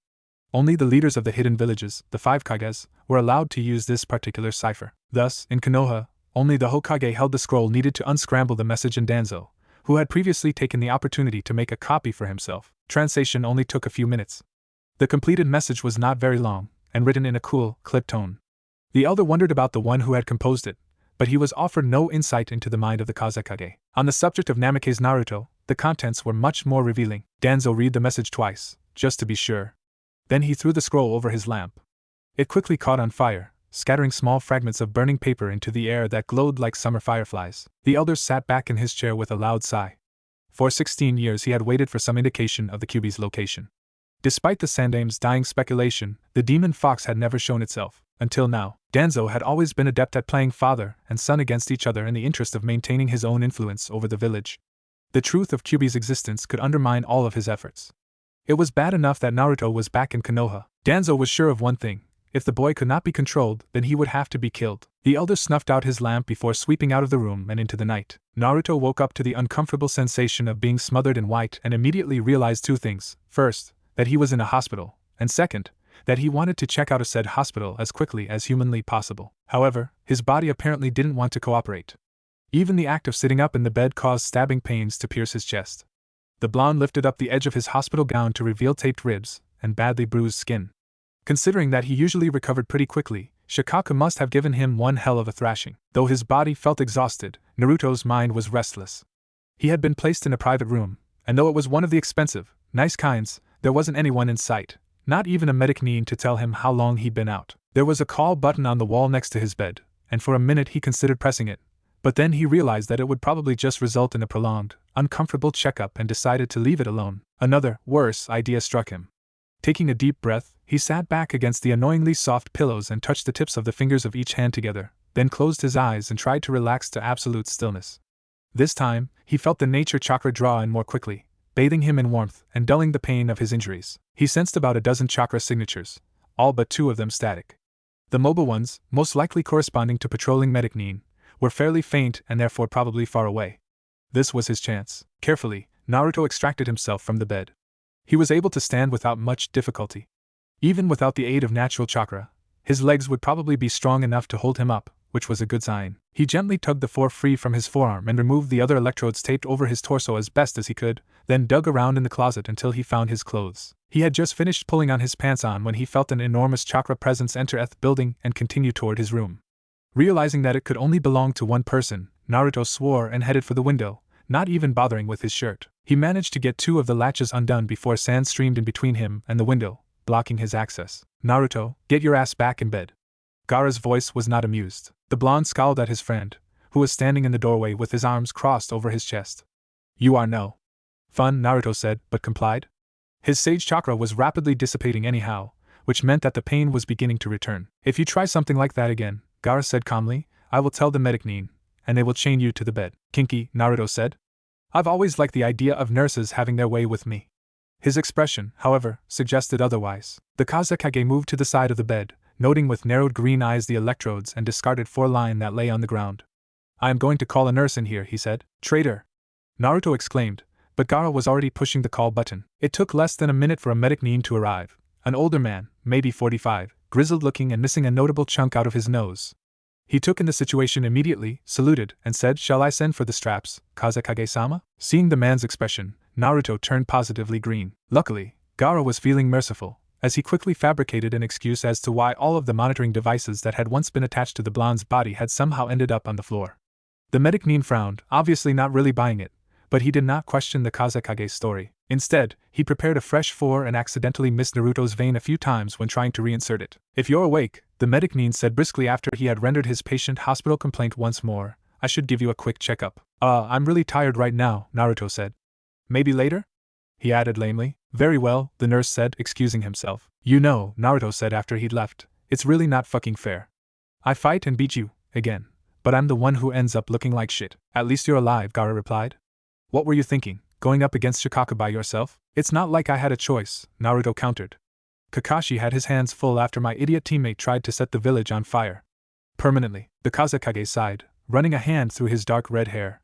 It was an unusually human gesture, and from it Naruto suddenly realized how worn out his friend looked, how his eyes were even more shadowed than usual. Gaara must have somehow sensed his sudden worry, because a small smile appeared on his face. I'm fine, he said. The villagers actually took the whole thing quite well. Naruto was incredulous. You mean you went apeshit crazy on Sunna, knocked down about 20 buildings, and everyone's cool with it? Not everyone, the redhead admitted.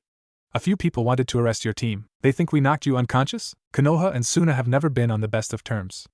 I'm trying, but the Orochimaru incident is still in everyone's minds. It figures that creepy bastard would be causing us problems from beyond the grave, Naruto muttered. They fell into silence after that. Gaara seated himself in one of the plastic visitors' chairs by Naruto's bed and stared out the window, his eyes distant. He seemed calm enough, but it did not escape Naruto's attention that something seemed to be troubling him. The blonde chose not to pry and instead lay back against his pillow, feeling exhaustion beginning to weigh down his eyelids. Abruptly, Gaara's voice brought him back to attention. Naruto, what did you do to stop Shikaka at the end of the fight? For a minute, Naruto said nothing. He had been expecting this question, but was unsure how to answer it, was even dreading thinking about it because it reminded him how completely, frighteningly out of control he had been. Gaara sensed his hesitation and amended quickly, you don't have to. No, Naruto interrupted, it's better if I do. He frowned, drew into himself until his memory was bathed in the desert wind. He remembered the overwhelming feeling of sand closing in on him like a vice, squeezing and squeezing until the pressure seemed unbearable. The pounding of blood in his heart, in his skull, the red heat rising inside his chest like a building tide. Shikaka was killing me, the blonde said slowly. I thought it was going to crush me into pieces. At first I was starting to pass out, but then I began to feel really strange. Kind of angry that it had beaten me. He blinked.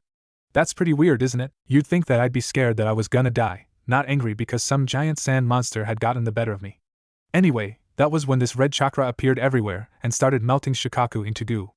I've never seen anything like it before, but I think it was coming from me, because the angrier I got, the more of it there was. But that doesn't make sense either, cause summoning Gamabunta ate up the last of my reserves. His friend said nothing for a moment, but turned back to the window, face shadowed. Naruto knew the Sunanin well enough to recognize that he was thinking deeply about something. Gaara, in his own right, was as much of a genius as Sasuke or Shikamaru, only his intellect was of the steady, tenacious kind. Faced with a problem, Gaara would not let go until he had devised an elegant, effective solution. So Naruto flopped back against his pillow and waited for him to sort it out. Finally Gaara spoke, but it was far from what Naruto expected to hear. You know, sometimes I can feel Shikaka's emotions if they're strong enough. And he doesn't like you. Shikaku's a demon, Gaara, Naruto said, as if pointing out the obvious. I didn't know it liked anyone. Yes, but he really doesn't like you. In fact, I think he's afraid of you. What? Out of all the adjectives Naruto could use to describe the demon, fearful was not one of them. Exactly, Gaara agreed. There isn't much that Shikaka would be afraid of, and humans are at the bottom of his list. The only thing I can come up with is maybe another tailed beast. Exactly where are you going with this? Naruto asked, confused. A higher-ranking Bijou. Well, I suppose that could be any of them. But a Bijou with red chakra and the Yondaime was the one who coincidentally sealed the Kyuubi. Realizing where his friend was going with this, the blonde broke out laughing, then winced as pain jolted through his abused chest. Gaara, I think that I would know if I were a Jinchuriki. Gaara's only response was to give Naruto a flat look. Dude, you don't mean, the Konohanin's laugh faltered. You can't be serious. Have you actually seen the statue your father supposedly sealed the Kyuubi into? No, why the hell would I want to go look at it? Besides, it's not exactly a museum exhibit. The ANBU have it under 24-hour surveillance. I don't know then, Gaara said. He looked tired. But that's the conclusion I come to after considering everything that happened. I think we should talk to Hataki-san when he wakes up. Naruto said, sure. Wait, he's not awake yet? How long have I been out? 2 days. The medic means say that Hataki-san is expected to regain consciousness today as well. Gaara glanced at the small clock mounted on the wall, frowning at how quickly the numbers had changed. I should go. I'll let your teammates know that you've regained consciousness. Gee, thanks, the blonde muttered as his friend left the room. Too tired to give Gaara's words any serious consideration, but too restless to go back to sleep, he leaned further into the lumpy bed and tried to amuse himself by counting the cracks in the ceiling. Mouse and Eagle always patrolled together. It was one of the perks of being on Danzo's payroll. And while the pair rarely conversed, route training tended to select against garrulousness. Having a constant companion, while on duty, was nevertheless reassuring. Thus, neither of them thought anything of it when they were both switched that night from watching the village gate to guarding the Hokage. The Yondaime often worked late, but for some reason the regular patrol schedule ended at 8, so it wasn't unusual for on-duty ANBU to be reassigned on short notice. The Hokage was still hard at work when they arrived at the tower to relieve the previous watch. He was seated behind a desk stacked high with paperwork, scribbling his way through a thick packet with a small frown on his face. Relations between Konoha and the other hidden villages had been dissolving recently at a fast clip. Diplomatically, it was the Hokage who had to pick up the slack, and that meant letters to be written, envoys to be debriefed, and of course, spies to be selected and dispatched. Not that Mouse or Eagle knew anything about the matter. Their knowledge of the current state of affairs was that it caused the yondaime to work late. Whatever effect it might have had on the man was of little concern to them. Their allegiance was to Danzo first. Keeping watch over the Hokage was just a pretext to maintain the illusion of their loyalty. Thus, neither of them was really paying particular attention when, at around 9 o'clock, two masked Nin smashed through the panoramic windows and immediately set upon Konoha's leader with the intent to kill. It was painfully clear to the ANBU, even as they leapt toward the Hokage's desk, that they were far too late. Trained assassins killed in an instant. Their task was only made easier when the target was taken unawares. Loose sheets of paper flew everywhere, obscuring the Hokage and his assailants from view. The room was completely, overwhelmingly silent. It was over in the space of a second, and when everything had settled, the yondaime was standing over two unmoving bodies. There was blood streaked over his white robes. It was impossible to tell whose it was. He held in his hand one of his signature three-pronged kunai. Another was buried in the ground a few feet away. "Umbu!" the Hokage bellowed. His expression was terrifying. "Where the hell are my ANBU?" Mouse and Eagle watched as the office suddenly began to fill with masked Konoha nin. If the events hadn't happened so quickly, they might have anticipated what was coming next and made a successful escape. Unfortunately, in their dazed state, they were barely able to register that the majority of the ANBU present seemed to hail from Root. "I thought," the yondaime was saying, in a quiet but dangerous tone, "that becoming Hokage meant that I no longer had to kill people myself. That I had my ANBU to protect me." He placed the kunai in his hand on the desk. There was an audible click as metal met wood in the silent, motionless room. "When the protection of my son had been bungled, I thought it had been an honest mistake. Now I'm not so sure. Something stinks in this organization, and I intend to find out what." The blonde's eyes were glacial and intense. "Nara!" Some of the ninja present flinched at the breach of protocol, but no one said anything as a deer-masked ANBU approached their leader and saluted lazily. "Yes, Hokage-sama, I want everyone present here to be shaken down. Find out where their loyalties actually lie." "Sir," Shikamaru acknowledged. "Should I have everyone taken down to Ibiki-san's division?" "No," the Hokage said. "Bring Ibiki and his force here. I'll see to it that no one leaves." Shikamaru saluted again and vanished. Mouse peered around the Hokage's desk. The bodies of the two assassins were gone as well. That was about when most of the Root-nin realized that they had been set up. Contrary to what Gaara had predicted, Kakashi woke up 2 days later. By then, Naruto had recovered enough to be officially discharged, although the hospital made a point of sending a medic nin to check up on him daily. This irritated Sakura, who took it as a direct insult to her own abilities and compensated by zealously monitoring Naruto's condition. Between her ministrations and his injuries, Naruto found to his dismay that his activity was still heavily confined. So, despite the fact that they were returning to the hospital, Naruto enthusiastically accompanied his teammates to go visit their convalescent Jounin-sensei. They found Kakashi sitting up in bed, engrossed in one of his perverted little books. The blonde wondered how the man had smuggled it in. He'd probably gotten a nurse to do it. The Jounin could be pretty charming if he put his mind to it. "Yo," the man said as they came in, raising one hand in greeting. "Kakashi-sensei, stop trying to act cool and put that trash away," Sakura snapped. Naruto had to hand it to her. The girl could talk in a way that made crossing her seem like a very, very bad idea. Sheepishly, their sensei put the book down. He looked haggard, probably hadn't recovered fully from the chakra exhaustion yet, and his movements were slow. "How are you feeling?" Sasuke asked. Naruto thought that it was unusually considerate of him. Then again, it was arguable Sasuke who had put Kakashi in this situation in the first place. "Pretty good," the Jounin said, though no one believed him. "I think I'll be ready to check out of here soon." Sakura, who had grabbed Kakashi's chart from where it hung at the foot of his bed, looked up from flipping through it to say, "You're not going anywhere. We have to report back to the Hokage, especially after what happened with Shikaku," he protested weakly. "The Kazekage has already sent a message by Hawk." "There's no need to hurry," Sasuke said. "This is important. Hawks can be intercepted." Clearly their sensei was grasping at straws. "Then Naruto can send another by Toad's summon," Sakura countered. She was clearly not going to be convinced on the matter. The three talked with their sensei for a while longer before a nurse came in to usher them out, citing that the Jounin was still recovering and needed his rest. They left, promising to visit again soon, and Kakashi asked that they bring another of his smutty books upon returning. Once outside, Naruto turned to his teammates and said, "You guys go on ahead. I'm going to stop by Gaara's for a bit." Sakura, still very much in medic nin mode, protested. "You're still recovering too, Naruto. It's better if you come back with us." "Why worry about me now?" Naruto said. "You never did before." That wasn't true, and he knew it. but he also knew that the only way to get Sakura off his case was to piss her off. And it did the trick. Her eyes narrowed into cold green slits before she stormed off with Sasuke without so much as another word. The blonde watched them go. When their figures had vanished into the distance, he turned and went back into the hospital. It wasn't hard for him to avoid the nurses and get back into Kakashi's room. Apparently sneaking into a hospital was a lot easier than sneaking out of one. His Jounin-sensei looked up as he entered. His expression was quizzical. "What are you doing back here, Naruto?" "There's something I need to talk to you about," the blonde said. "Well, sure."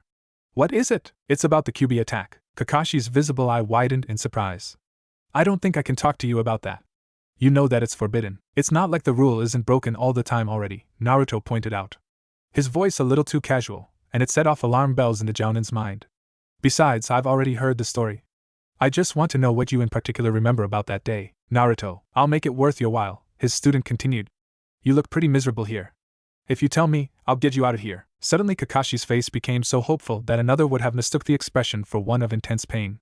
It was clear that he didn't like hospitals either. "All right," he said shrewdly. "As long as you break me out first. Then I'll tell you everything I know about that day." Himiko was one of just 3 civilian nurses assigned to the wing devoted to caring for recuperating ninja. She was also the only one there from personal choice. Not many of the hospital staff were keen on looking after patients who, in addition to being uncooperative at best and willfully disobedient at worst, were also as a rule insane and well-versed in ways of causing lasting harm to others. Fortunately, Himiko had been born with a saintly amount of patience and understanding. Therefore, she had been the only one willing to tend to the infamous Kopinin, a man obviously not used to being confined in a hospital, and therefore very eager to be unbedridden. He had only just woken up, and she had already caught him trying to escape twice. The first time, she had discovered a log in place of a body in his bed, and 5 minutes later, an exhausted ninja collapsed halfway down the stairs. On the second occasion, she had walked in at the inopportune moment of him trying to get out via the window. After she got him back into bed, Himiko had issued a warning that, upon any subsequent attempts, he would be immobilized by liberal application of rope and have his food delivered through a tube shoved up his nose. In reality, the patient's condition had been rapidly improving throughout the day, and it wouldn't have surprised Himiko if he were okay to be released by the next morning. This is why it came as such a shock to her when he died. She was just passing by his room when she heard the heart monitor alarm go off. Upon dashing inside, she found that the patient had flatlined and was lying motionless in his bed. Some part of her thought, detachedly, that it was very strange. He had seemed well enough when the other Konohanin stopped by for a visit, 20 minutes ago. The rest of her, however, had no time to think. "Takashi, Naoko, I need help in here. Someone get Dr. Tsuji." She quickly checked the patient's pulse, then scrambled for the defibrillator when she found none. Another nurse and a grizzled medic nin ran into the room just as she was spreading conductive gel over the Kopin's chest. Swiftly, Takashi grabbed the paddles and applied them to the patient, one below his right collarbone, and the other just at the end of his ribcage on his left side. "Clear!" The current sent a spasm through the patient's body, but the monitor showed no change. "Clear!" Again, nothing. Himiko felt her anxiety begin to build. "Damn it," Takashi was saying, his hands moving automatically through the procedure. "We can't lose him. He's from the Konoha team. Kazekage-sama will." They never found out what the Kazekage was going to do, because Dr. Tsuji arrived at that moment and swiftly took charge of the situation. However, even with his direction, each attempt at defibrillation yielded nothing. Takashi tried several more times, but as the minutes wore on, it soon became clear that their patient was not going to revive. The ceaseless alarm of the heart monitor began to feel like a physical force crushing into Himiko's skull. Finally, Takashi stood back and expelled a loud sigh. The paddles hung loosely in his hands. "I don't think he's coming back." Somberly, Dr. Tsuji noted the time of death. Himiko watched as workers arrived to cover the body and take it down to the morgue. She felt distraught. Perhaps if she had just practiced greater vigilance, had forbidden the visitation, but she had no time to dwell on it. There were many others to attend to, and a nurse's work was never done. Kakashi breathed a sigh of relief as he removed the sheet from over his head. He sat up, accepted the change of clothes Naruto handed him. The blonde turned around as he quickly dressed. "You come up with the sickest ideas," the Jounin said when he was finished. "And why is it that I always end up around corpses when I'm with you?" "Quiet," Naruto hissed. "If anyone walks in here, they'll have a shit fit, and we'll be fucked." Kakashi wanted to point out that he hadn't been speaking loudly at all, and that there was no one around besides, but something about hospitals seemed to rile up his student more than usual. Since the Jounin could relate to this last sentiment, he kept his thoughts to himself. When the coast was clear, the pair exited the morgue and made a beeline for the civilian wing. Security, not surprisingly, was a whole lot more lax there. Naruto had also been prudent enough to bring Kakashi a hat whose brim he pulled down firmly in order to obscure the scars on his face. The nurse at the front desk didn't even spare them a second glance as they walked past her and left the building. As the hospital grew further in the distance, Kakashi began to feel the shakiness return as adrenaline faded away. The electrodes that picked up the rhythm of his heart muscles and the action potentials they generated were sensitive to minute electrical changes. Thus, it had only taken a tiny of lightning chakra to fool the electrodes to assume his lack of a heartbeat. The genjutsu he'd placed upon the nurse to mask his pulse had taken an equally small amount of chakra, but pathetically enough, both tricks had knocked his reserves back down to practically nothing. Naruto, noticing the Jounin's growing exhaustion, managed to get an arm out to support the man before his legs gave out. Oof. The blonde said as his sensei's full weight bore down on him. I'm not sure if this was the best idea anymore. If Sakura finds out about our little stunt, she'll skin us alive. Probably, Kakashi agreed bleakly, trying his best not to imagine how the kunoichi would react if she discovered that he'd snuck out of the hospital. Images of extreme violence coupled with rigorously enforced bed rest sprang into mind. His stomach took the opportunity to rumble loudly. Maybe food will do some good, Naruto mused. If you feel up to it. Kakashi had safely deposited the slop they'd given him for lunch underneath his bed earlier that day. Bit of a nasty surprise for whatever poor guy they had cleaning the place. Sounds great. Lead the way. Sakura's had me on rice porridge and natto for the past few days. I think it could do you some good. The meager bits of Kakashi's face that were actually visible turned slightly green. Naruto, I'd rather. Relax, the blonde laughed. There's a ramen-ya just down the street from here. Nothing like noodles and cold beer to get you back on your feet. It would figure that Naruto had taken care to scope out the ramen joints in Sunna, but Kakashi didn't argue. The thought of the fatty, salty broth was starting to make his mouth water. Together, like a dilapidated chimera, the two hobbled away. Somewhere between his third and fourth beer, Kakashi came to two realizations. First, that he really had to pee, and second, that his blonde student was being suspiciously proactive about keeping his glass full. Unfortunately, by this point he was buzzed enough to not really care. Besides, the noodles were good, the beer was refreshing, and life outside of the hospital was a glorious and beautiful experience. He got up, awkwardly, and hobbled to the bathroom, somewhat relieved that he could make it there on his own. It would have been horrifying to have to ask for Naruto's assistance. Ajisen. Another bowl please. The blonde was saying when he came back to the bar. Naruto had more or less consumed twice the number of bowls as him, and was still going strong. The kid was a black hole when it came to his favorite meal, which was saying something, as most of the time it seemed like he didn't have much of an appetite at all, for food, at least. Hi, the ramen chef replied, picking up a fresh bowl. Tonkatsu, right? While he was waiting, Naruto turned to face the Jounin, wearing a grin that made him feel very, very uncomfortable. Kakashi-sensei, I've held up my end, it's your turn now. Kakashi frowned, trying to figure out why Naruto could possibly want this information, and failing.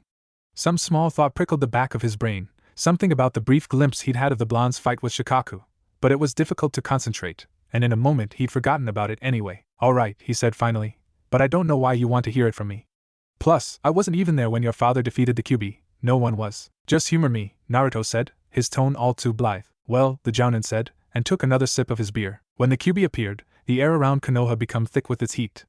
Life withered beneath the beast, and wherever it went, it left behind long swatches of blackened earth. Soon it became apparent that the Kyuubi was making a beeline for the village, and the Konohanin responded accordingly, setting up barricades and organizing evacuation routes for civilians. Though the shinobi prepared to fight, it was painfully clear that they had no hope of defeating the massive creature, which was more of a force of nature than an enemy combatant. Still, there was some hope. The Bijou could not be killed, but they could be sealed. So the Hokage, Jiraiya, and Sarutobi locked themselves in the library for the few precious hours they were given to prepare for the Kyuubi's arrival. That left the task of securing the defenses to Kakashi and his fellow ANBU captains. The work was bitter and morale was low. And all the while, Kakashi wondered just what his sensei was planning to do. He knew that the Kyuubi was too powerful to be held by any ordinary seal. He also knew that, as with jutsu, the price of a seal rose with its power, and in the case of Bijou, said price usually involved human life. About 2 hours later, word came that the Yondaime, his predecessor, and his sensei had devised a plan. It was heartening news to most, but Kakashi wondered who would actually be the one to do the deed. Although the thought sickened him, he hoped that Minato would not take the burden upon himself. Kushina was due any day now, and the timing could not have been worse. Half an hour later, the Hokage called together the clan heads and the ANBU captains outside of the tower. He looked completely exhausted, as if he had already fought a battle and had only won by the smallest of margins. We've come up with something, he said. We're going to seal the Kyuubi. As soon as the words left his mouth, the clan heads erupted.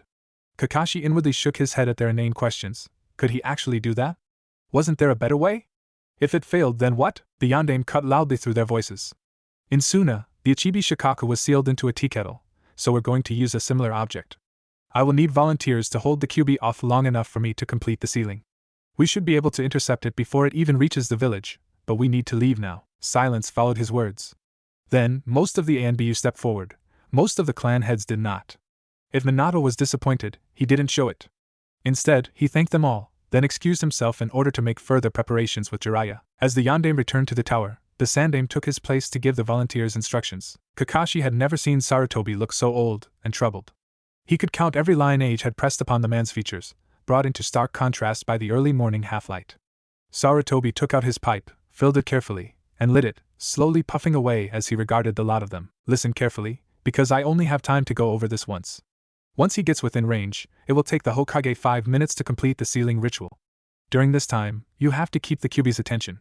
You will have Jiraiya's assistance in this, but it will not be easy. Kakashi inwardly frowned at these words and asked, "You won't be going with us, Sarutobi-sama?" "No, I must assist the Hokage in the ritual," the Sandaime replied. Though his expression was neutral, something in his dark eyes glittered sharply. "I will tell the Hokage that we are ready. Meet at the gate in 10 minutes. With that, he vanished into a cloud of smoke. 10 minutes, Kakashi thought. 10 minutes before everything changes again. He was seized with a sudden, selfish desire to speak to his sensei, perhaps for the last time. The old Kakashi would have crushed such a feeling under the heavy weight of rules and regulations, but it only took the present Kakashi a few seconds to reach the Hokage's window. Once there, he hesitated slightly, unsure if interrupting the Yondaime right now was really the smartest thing to do, and then stopped altogether, when he heard muffled voices. Shamelessly, the Jounin peered through the window. His sensei and Sarutobi were in the office, but they weren't alone. The elders, Hamura, Udatane, and Danzo, were with them.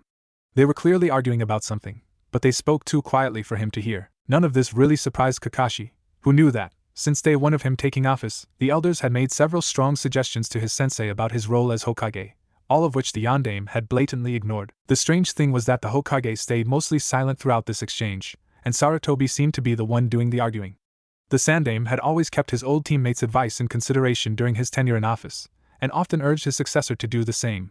Now his stance had inexplicably reversed itself. Kakashi had no idea what they were arguing about, only that it was probably pointless and a shameful waste of the precious time they had before the Kyuubi came within distance of Konoha. The Yondaime seemed to think so too, because within the next minute, he had kicked out all 4 of them, before relocating to his desk. The blonde sighed raggedly, and ran both hands through his shaggy hair. Finally, he turned to the window and said, "You can come in now." Not having the decency to look at all guilty, Kakashi swung deftly into the office. "Yo, come to say your goodbyes?" The Jounin looked away. "I wish I didn't have to." "You won't reconsider, I guess?" Minato replied flatly, "You know it's my responsibility to protect this village. Konoha's well-being has always come before my own, and before that of Kushina's and Naruto's?" It was a cheap shot, but somehow Kakashi felt obligated to bring it up. The Yondaime smiled without humor. "Jiraiya and Sarutobi have already taken that approach, so I'm afraid that it's not going to work. I'm determined to go through with this." Then his expression softened a bit, and he began to say, "Can I ask you to?" "Of course I'll look after them, sensei," Kakashi said, surprising himself with his own vehemence. "Thank you, Kakashi," Minato said. A breeze picked up from the open window, sweeping fine particulates of ash into the office. The Hokage frowned as he looked out to the horizon. The sunrise was blood-red against the sky. "I think we'd better get going." The battle with Kyuubi passed by in one long, chaotic blur. No jutsu could stop the great beast, which had razed the earth and burned the forest barely a mile away from Konoha itself. But somehow, the Konohanin had managed to keep it from their village, though they paid for it with their lives. Afterwards, Kakashi could only think of finding his sensei. Sarutobi and the Yondaime had separated from the main force early on, and Kakashi had lost sight of them ever since. Even when the Kyuubi's corporeal form had been sucked away by some unseen force, he had not been able to locate the source of the sealing. Although he was half dead with exhaustion, Kakashi pushed himself to stagger around in search of a goat masked Anbu. Fortunately, Goat was still alive and mostly intact. He had been luckier than most, and was helping ferry the injured onto stretchers to be taken back to the village. He turned when Kakashi approached and pushed his mask to the side, uncovering pale eyes surrounded by bulging veins. "Way ahead of you, senpai," he said, and began to scan the battlefield with his activated Byakugan. After a few minutes, he deactivated his bloodline limit and looked back at Kakashi. Trying hard to smother his anxiety and failing, the Jounin asked, "Did you find him?" Hyuga Daiki, aka Goat, held up a hand. "Hear me out entirely first, okay senpai? Yes, the Hokage is alive, but he's not moving, probably unconscious. He's about 100 meters that way, by the small outcropping. Sarutobi-sama is lying approximately 300 meters west of him. Uzumaki Kushina is with him." Another Anbu, overhearing this exchange, blurted out, "That red-haired bitch is dead?" At least one good thing came of the Kyuubi. Immediately Kakashi rounded upon him, furious, but Daiki stepped between them. "Senpai," he said quietly, "there's no time for this." "I'll have your rank for that," the copy-nin snarled before allowing Daiki to lead him away. They searched for the Yondaime first. This decision left Kakashi with some feeling of guilt, especially in light of the promise he'd recently made, But ANBU was ANBU, and his first duty was to look after the Hokage. They found Minato out cold and lying spread-eagled on the ground. Kakashi quickly knelt down to check his pulse. He's alive, he confirmed a moment later to Daiki. The Hyuga couldn't help but smile in relief. I'll call for backup. We'll get him back to Konoha in no time. Kakashi nodded and placed his hand on the ground in order to stand up. But instead of grass, he touched something cool and rough and looked down in surprise. Lying by the Hokage's left hand was a small fox statue, carved from rough gray stone. Daiki breathed sharply. Is that what I think it is? Cautiously, Kakashi closed his fingers around the statue, lifted it up to eye level. It seemed harmless, ordinary stone. There was no chakra presence, nothing unusual about it. For a moment, the Jounin found himself wondering if his sensei had actually succeeded in sealing the kyubi. Then, without thinking, he sent a pulse of his own chakra into the stone. A horrifyingly sinister wave of chakra seeped out of the stone, sending waves of cold through both Konoha. Kakashi dropped the statue as it was suddenly engulfed in blood-red flame. The grass around it caught on fire. Daiki quickly stamped it out before it could reach the Yandame's prone form. Then, as quickly as it appeared, the chakra presence withdrew, and the thing at their feet was an ordinary statue once more. Well, Daiki said, after a rather pregnant pause, I think that answers my question. What should we do with it, senpai? I'll take it, Kakashi said grimly. This is not something we can leave lying around. Gingerly, he picked up the statue once more and stuck it into his vest. By then, other Yanbyu had arrived to take the Hokage back to the village. Though he was loath to let Minato out of his sight, Kakashi turned back to the Hyuga and said, Let's go find the Sandame and Uzumaki-san. Way ahead of you, senpai. With a quick display of hand seals, Daiki once again activated his Byakugan, scanning the area to their left. What the fuck? He exclaimed suddenly. Who the fuck are they? What is it? Kakashi demanded, but Daiki was already on the move. Damn it, the Jounin said to himself, having no choice but to follow suit. But whoever it was that Daiki saw, they were long gone by the time the two arrived on the scene. And so was the light from both of the crumpled forms lying before them. Oh no, Daiki breathed, covering his mouth as they approached. For an Anbu, the young Hyuga was surprisingly sensitive, but Kakashi hardly had the heart to censure him over it. He could only think of Minato now, and of how thoroughly he'd failed him. Kakashi bent down to check Sarutobi over. He was indeed dead, but the Jounin was taken aback by the old man's expression, one of calm tranquility, even as his lips and chin were wet with blood. The body was still warm. If only they'd gotten here sooner, 3 lives had been lost by his hands today. Senpai! Over here! Daiki's shouting broke him out of his thoughts. The Hyuga was kneeling next to Uzumaki Kushina. There was something in his arms. Wow, Naruto said flatly. Lucky you found me. Kakashi didn't respond, only drained the rest of his beer and thought about ordering another. So the kyubi was sealed in that statue. It's hard to confirm something like that. But I've never seen chakra of that color, or potency, before or since. Naruto frowned. Didn't you see the end of my fight with the Shikaku? No, I was out cold by then. Was its chakra like that too? Not exactly. Did you ever catch the guys that Hyuga saw? The abrupt change in subject did not escape Kakashi's attention, but he decided to let it pass. Daiki couldn't tell who they were, and we never found any traces of them at the scene. Sometimes he wonders if he even saw them. According to the medic Nin who looked her over, your mother died in childbirth. And the Sandame? A shrug. No one really knows what happened. Officially, the cause was illness. You know that, but that's not the truth. Again, the Jounin said nothing. Naruto looked away in disgust and pulled out a pack of cigarettes. What did I tell you about smoking?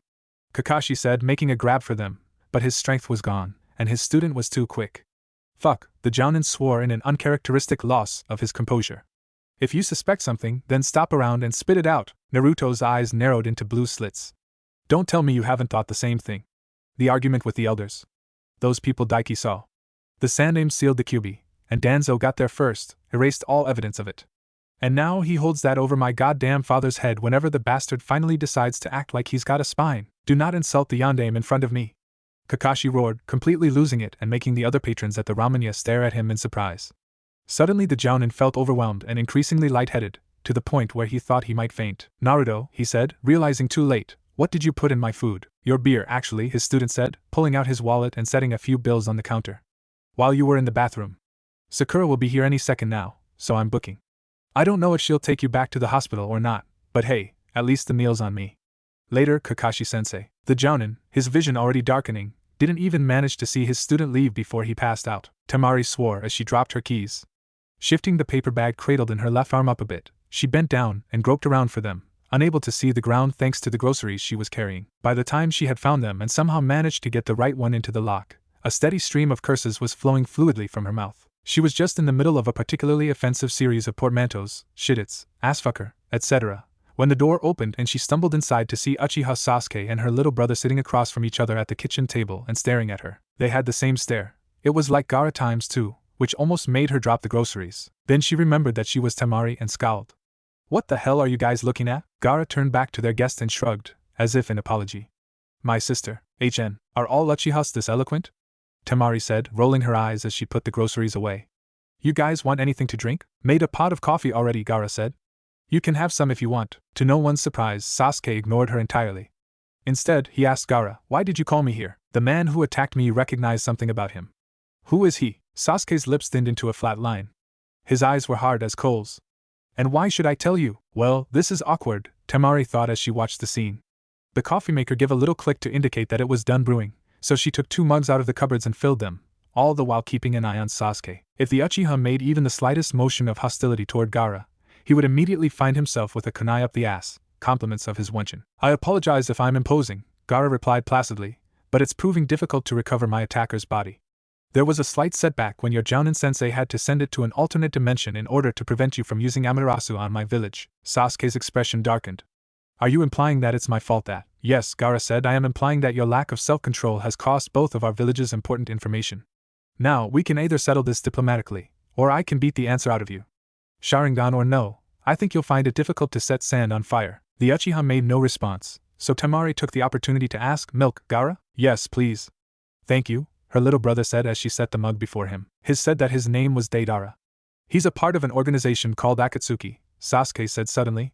Temari snorted to herself. Maybe the boy didn't like to be ignored. They're a group made up of S-class missing nin from all over the elemental countries. They mostly act as mercenaries, but lately there's been the rumor that they're on the lookout for the Bijou. Putting 2 and 2 together, Gaara said, "Your brother's one of them." Sasuke nodded.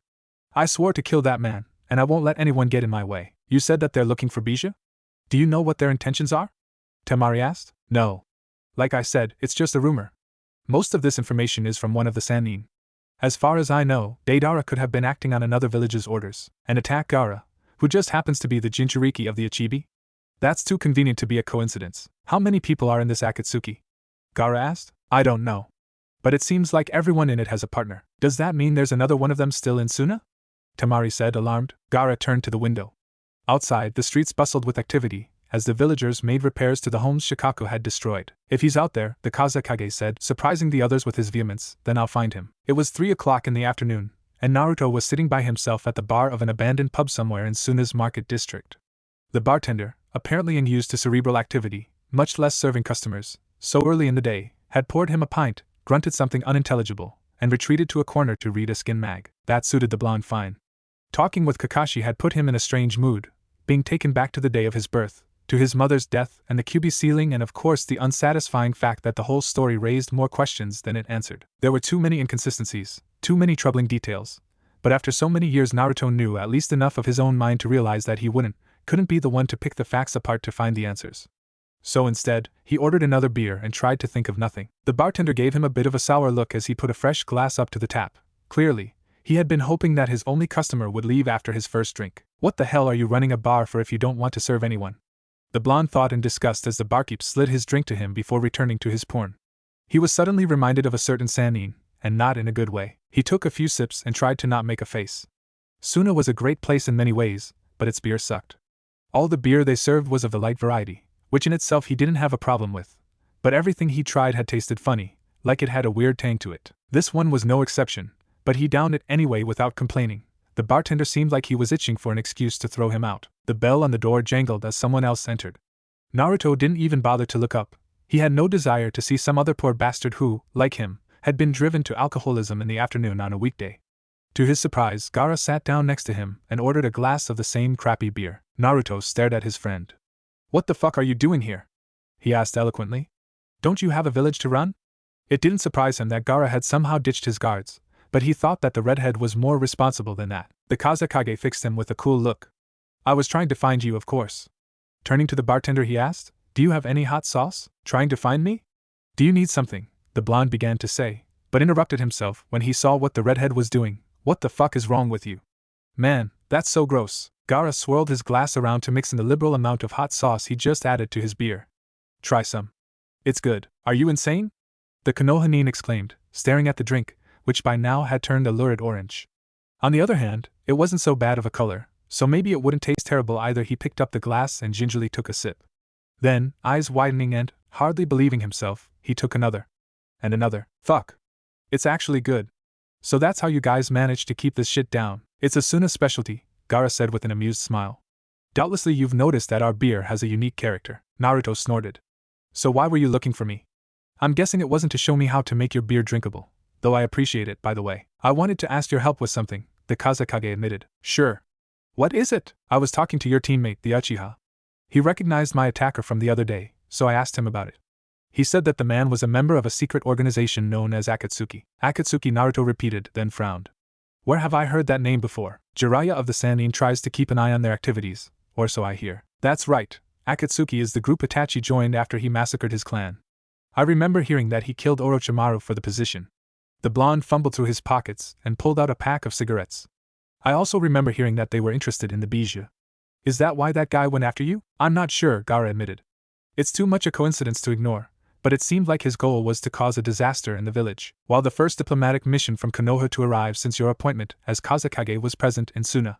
That's convenient. I'd thought of the possibility, but what could Akatsuki have to gain by starting a war between Konoha and Sunna? Fuck if I know, Naruto shrugged, tapping out a cigarette and lighting it with a snap of his fingers. Go ask them. I intend to, Gaara said, making the blonde look up in surprise. Apparently, the Akatsuki operate in pairs. Since your team only took out one, then there must be another one of those fuckers still hanging around here. A wicked smile formed on Naruto's features. And you want me to help you find him? Oh. What was that for?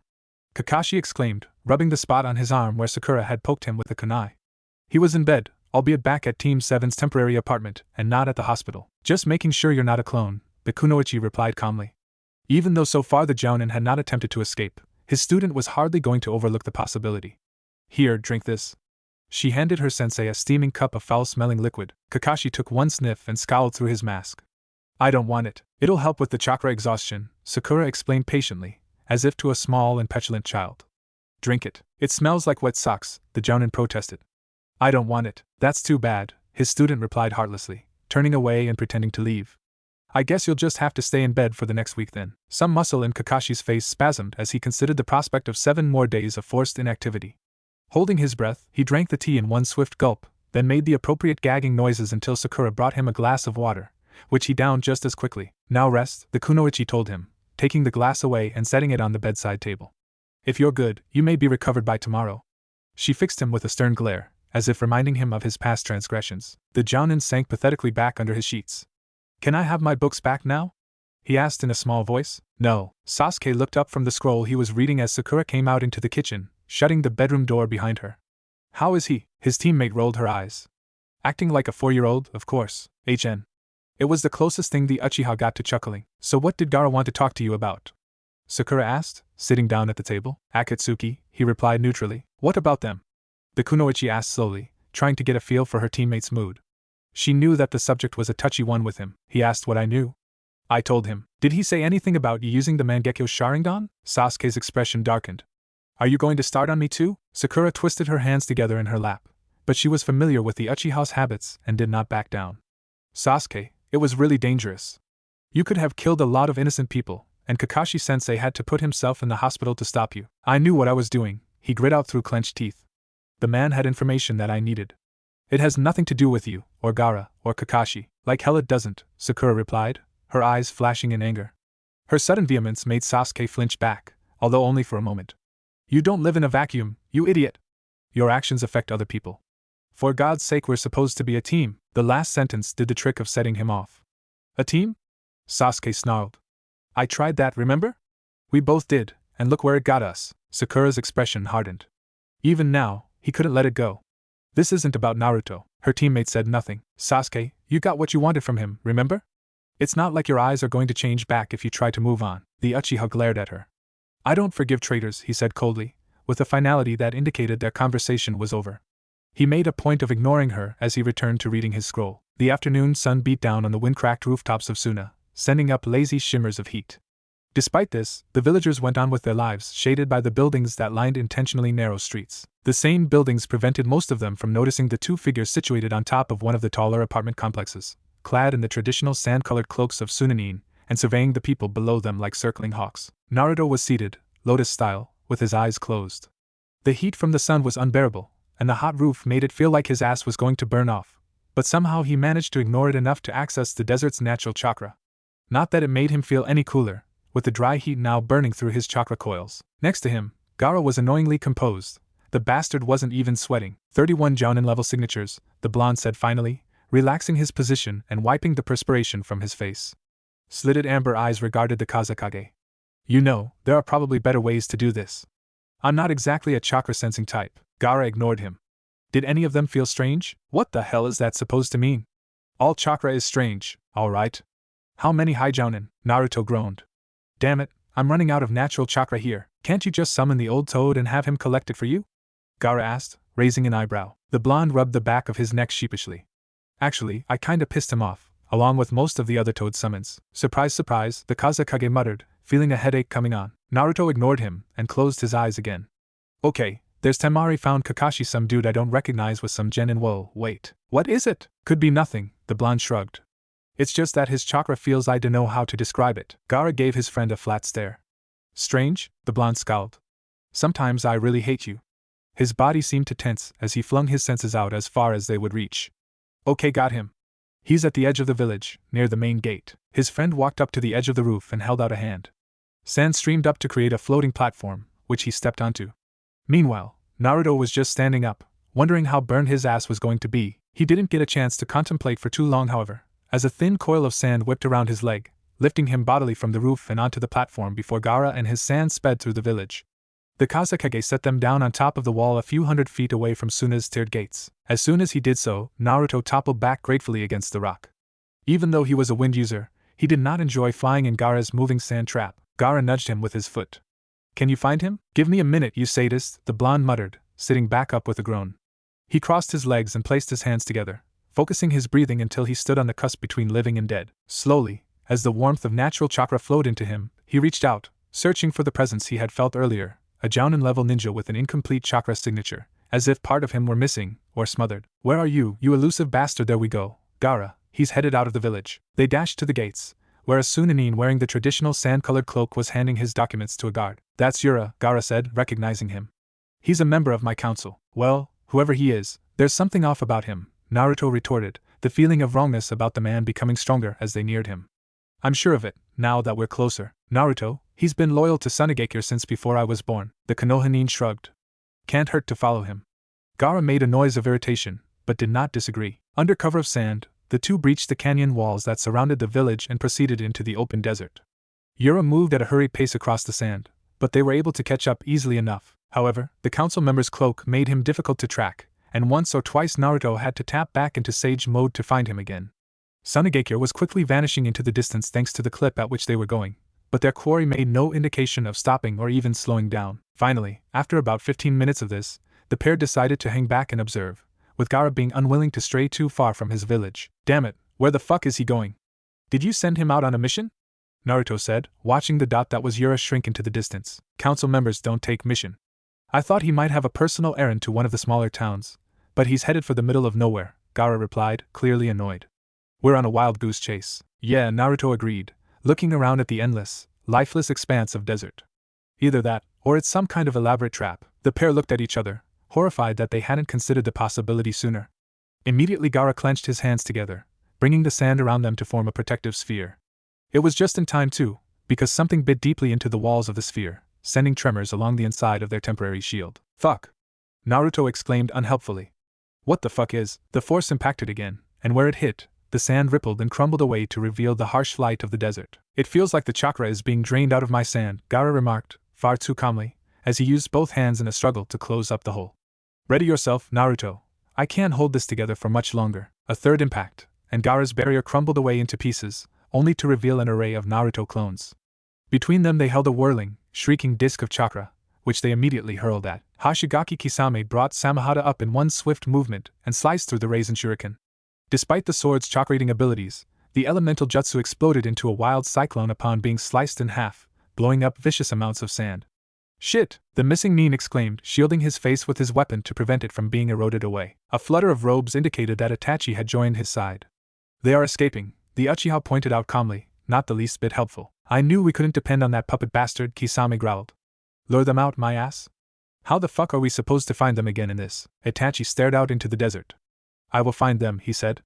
The 3 tomos of the Sharingan spun lazily in his eyes. Fuck. I swear that was Itachi. Naruto was shouting as Gaara sped them through the desert. Why the fuck are we running? Turn this thing around. I thought you said that it was a trap, Gaara pointed out mildly. We are escaping the trap. Are you crazy? The blonde practically screeched. We can't go back to Sunna. If they follow us, they'll tear the village to the ground. Years of exposure to Naruto had lent the Hokage some immunity to his shouting. I have no intention of going back to my village, he replied. I am simply luring them in the way they lured us. There is no telling how many traps they have already planted on that piece of desert. I merely seek to level the playing field. Oh, Naruto said, snapping his jaw shut, suddenly feeling quite stupid. The sand platform was slowing. He could see the pair of Akatsuki closing the distance, the dark features of Itachi, Kisame's strange blue skin. Listen, he told Gaara, the Uchiha uses genjutsu.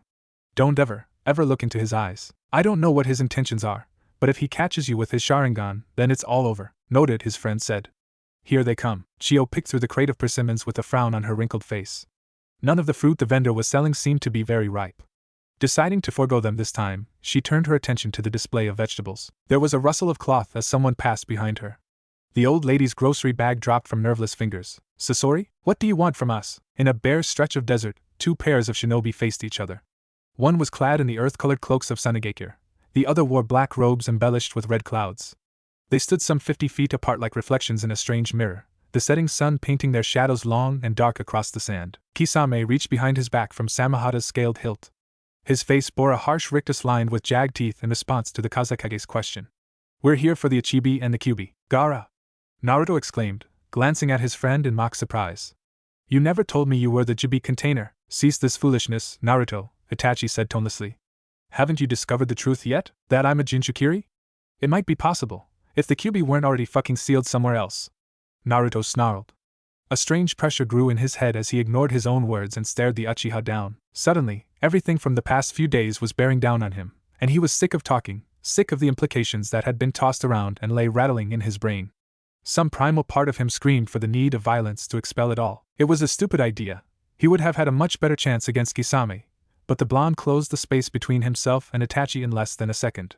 The Uchiha was ready for it, brushing Naruto's lightning-fast strikes harmlessly aside with one hand. Meanwhile the Miznin, figuring that dibs had already been called on his partner, surged forward toward Gaara with Samahata in tow, only to be blocked by a transient wall of sand. Your taijutsu has gotten sloppy, Itachi noted idly as they broke apart from the exchange. Naruto tilted his head to one side, a savage grin forming on his features. Combined with his reptilian eyes, the whole effect was quite sinister. Maybe, he said, his fingers forming a familiar-looking cross-shaped seal. But taijutsu's never been my strong point. Oh, the Uchiha said, a small smile quirking his lips. What a scary face. He didn't have a chance to say anything else after that though, as 3 Naruto clones suddenly popped into existence. The first went for a direct attack, using the quick, vicious attacks characteristic of the blonde's bastardized taijutsu form to momentarily drive Itachi to the defensive. The second leapt into the air, allowing for the third to grab his leg and swing him around, propelling him over the missing Nin's head. As the clone flipped over Itachi's head, he reached out and grabbed the back of his robe, slamming the Uchiha toward the ground.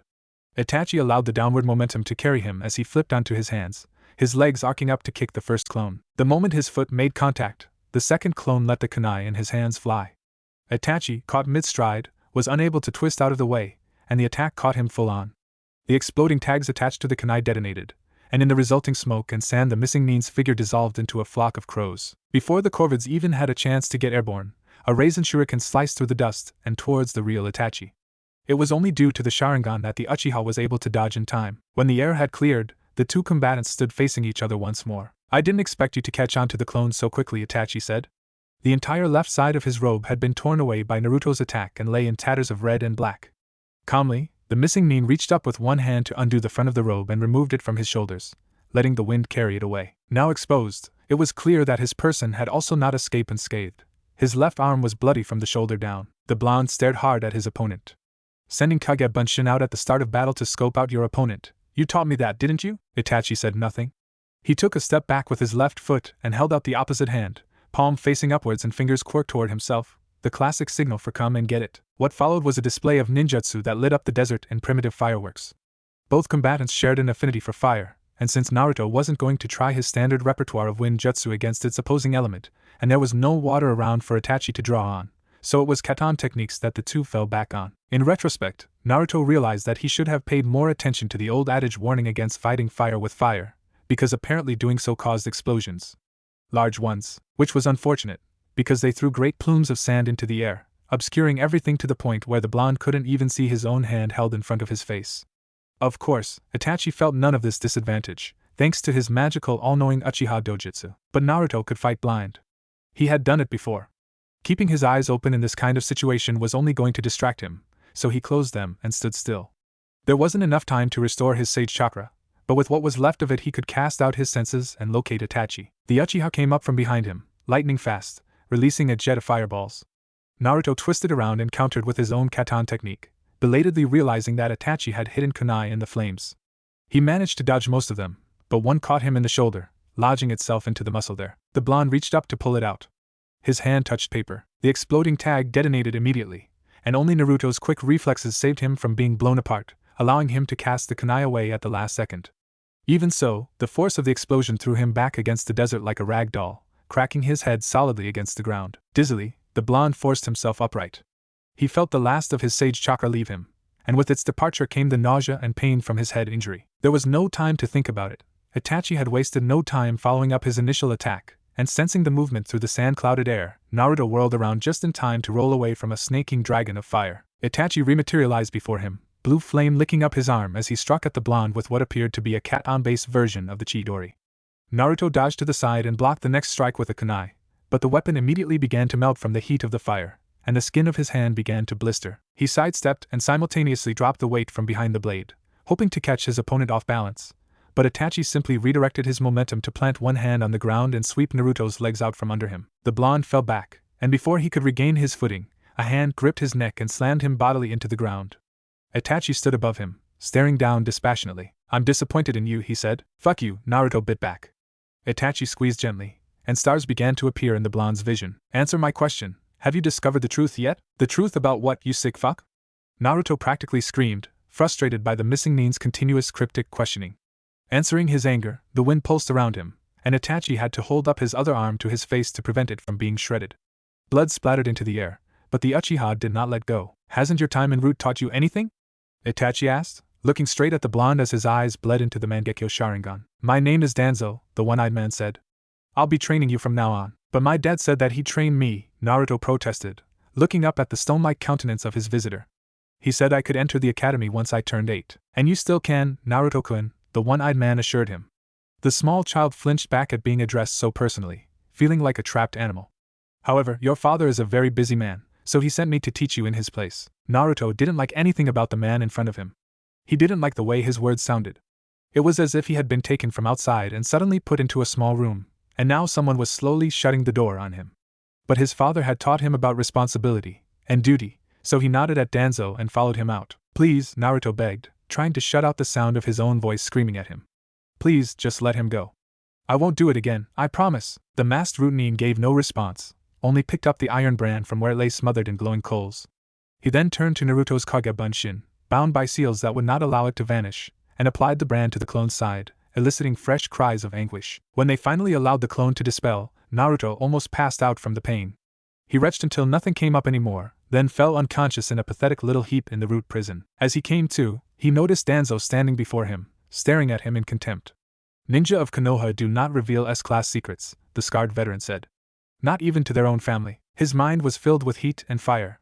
He felt the slow burn of the heavens across his skin, the glittering stars and distant moons sliding past him as his soul left his body and splintered. 10 became 1, became 2 became 9, and suddenly the heat receded, leading him back into the aching coldness of the physical world. The heat receded, but was not gone. The dregs of it boiled and festered in his mind, became feelings for rage and hatred and destruction. Wherever his paws tread, he left behind naught but dust. Wherever his great tails lashed, mountains toppled and oceans evaporated from the heat. For years it seemed that he wandered this way, an unstoppable, unfathomable force of nature. Then one day, above the cries of a desperate village, he felt once more the burn of the stars as some greater force plucked him from his hard-won body. Half his soul was taken, growing dull and dead when it split off and bound itself to stone. The other half lay forgotten, in between the realm of the living and the dead. He struggled, only a shadow of his former self, crawling like the unevolved ooze, finding new life and clinging to it. Young life, incipient, unformed. A perfect vessel to receive his gifts of violence and hatred. The transition back to reality was instantaneous. Upon the touch of foreign memories upon his mind, Naruto felt Tsukuyomi shatter and Itachi reel back, as if physically stunned. Not understanding what had just transpired but grateful for it, the blonde took advantage of the Uchiha's momentary weakness to down him in a swift kick to the legs, then follow up with a pin similar to the one that had moments ago been used on himself. Naruto held out his left hand, gathering a densely spinning mass of blue chakra. Itachi stared impassively at the forming Rasengan, the Mangekyo not leaving his eyes. Do you understand now? I understand that I should kill you, the blonde said quietly, feeling as if all the heat had burned his body out from within, leaving only a husk that played at being human. The only feeling that remained was a deep and unquenchable anger that spread heat from his core all the way up to his fingertips. Small scarlet flames sparked to life on his skin, licked down his arm and fed into the Rasengan in his hand, quickly turning blue into red. The change went unnoticed by Naruto but did not escape Itachi, who said, "That would be unwise, as my partner would then kill your friend." His expression was inscrutable. Naruto turned the information over in his head, Gaara's memory slowly coming back to him with his own humanity. Almost reluctantly, the red chakra receded from his hand and the flames on his skin died away. You're bluffing. It seemed like the right thing to say. Do you care to find out? The thought of Gaara lying broken and battered at the hands of the Mist Nin brought on a fresh wave of anger, and Naruto brought the sphere of red spinning downward. However, before he was able to complete his strike, Kisame appeared out of nowhere, sweeping Samehada in a protective arc over his partner, and causing the jutsu to explode. All three fighters were blown back, along with great quantities of sand. The impact of hitting the ground once again jarred Naruto to his senses. He regained his feet, pulsing wind chakra around his body to drive the sand away. Gaara! Where the fuck are you? He called, although he had a feeling that it was a useless effort. There was no answer from the Kazekage, but Naruto felt someone move behind him. Swinging around, he brought up a leg to connect with Kisame's arm, knocking Samehada out of his grip. The missing Nin reeled back from the blow, and Naruto was somewhat comforted to notice that he had not escaped unscathed from his fight with Gaara. Kisame seemed to be favoring one leg over the other, and his entire person was bloody and battered looking. The two exchanged a round of viciously powerful taijutsu before separating. Kisame spat out blood and a tooth that the blonde had knocked free with a hit to the jaw. You're good, the missing Nin said grudgingly. Where's Gaara? Naruto demanded, feeling a bit like a broken record as he formed the seals for a katan jutsu with his left hand. The right reached into his weapon's pouch. Why ask for him? Ain't I good enough for you? The shark-like man leered. Naruto responded by exhaling a massive snake of flame, circling Kisame as he tried to dodge out of the way and striking him in the side. Unfortunately, this knocked him closer to Samehada. Naruto tried to kick the sword away, but Kisame was too quick, grabbing the handle as he rolled to his feet. The missing Nin swung at him, scoring the skin off his left arm as he flipped back, a second too late. Samehada made a screeching noise, and Kisame grinned. It likes the taste of you. The blonde flinched back, a sense of wrongness washing over him. Though he might have imagined it, he thought that he had felt the sword siphoning off his chakra. The violation stirred up the embers in his belly, and suddenly he felt a deep loathing for the alien object that had not only stolen away some of his life force, but even now hungered for more. He began to mold elemental chakra in his hand, the process somewhat slowed by the depletion of his reserves. Then he tightened his hand into a fist, forcing the energy upon itself, compressing it until he had a marble-sized sphere that was a deep ruby in color. With the other hand, he formed the seals for a futon jutsu that whipped up a large whirlwind in the missing Nin's direction. Kisame held up his sword, intending for it to consume the cyclone, which it did with admirable efficiency. He did not expect, however, for Naruto to reach out and slap his hand to Samehada's scaled surface. The blonde quickly drew his hand away on contact, as if burned, but the dense marble of chakra remained, burning red-hot. Then the metal around it began to melt. It melted even as Samehada consumed, for the sword could not eat fast enough to prevent the potent chakra from eating through itself. Realizing what was happening to his beloved sword, Kisame lashed out at his opponent even as the blonde angled a strike to his jaw. Both fighters reeled back from the ferocity of the exchange, but Kisame recovered first. His jaw had clearly been dislocated, but the Mist Nin popped it brutally back into place with his shoulder. Naruto was worse off, having felt his ribs crack under the force of the blow, while blood slowly oozed from where his skin had been eroded off by the sword. His chakra marble hadn't been enough to completely destroy Kisame's monster sword, but it had done a considerable amount of damage. Samehada seemed smaller, and was curled up into itself, as if trying to physically escape from what had hurt it. However, there was enough left of the weapon for the Mist Nin to wield. Kisame swung the thing over his head, the scaled blade extending out from the centripetal force, then brought it crashing down towards his opponent. Naruto, feeling as though his lungs were going to burst with every breath he took, threw himself to the side in order to avoid the blow. This is bad, the blonde found himself thinking as the sword clipped the air above him. He reached into his chakra reserves and scraped bottom. He had nothing but dregs now. Whatever was left in him would only be good for one strike. He grabbed a kunai from his pouch, careful to conceal the almost comically small weapon in his hand. Then Kisame was standing over him, stomping down hard on the blonde's already injured chest. Already broken bones gave further with a sickening crunch, and Naruto almost blacking out from the explosion of pain that it caused.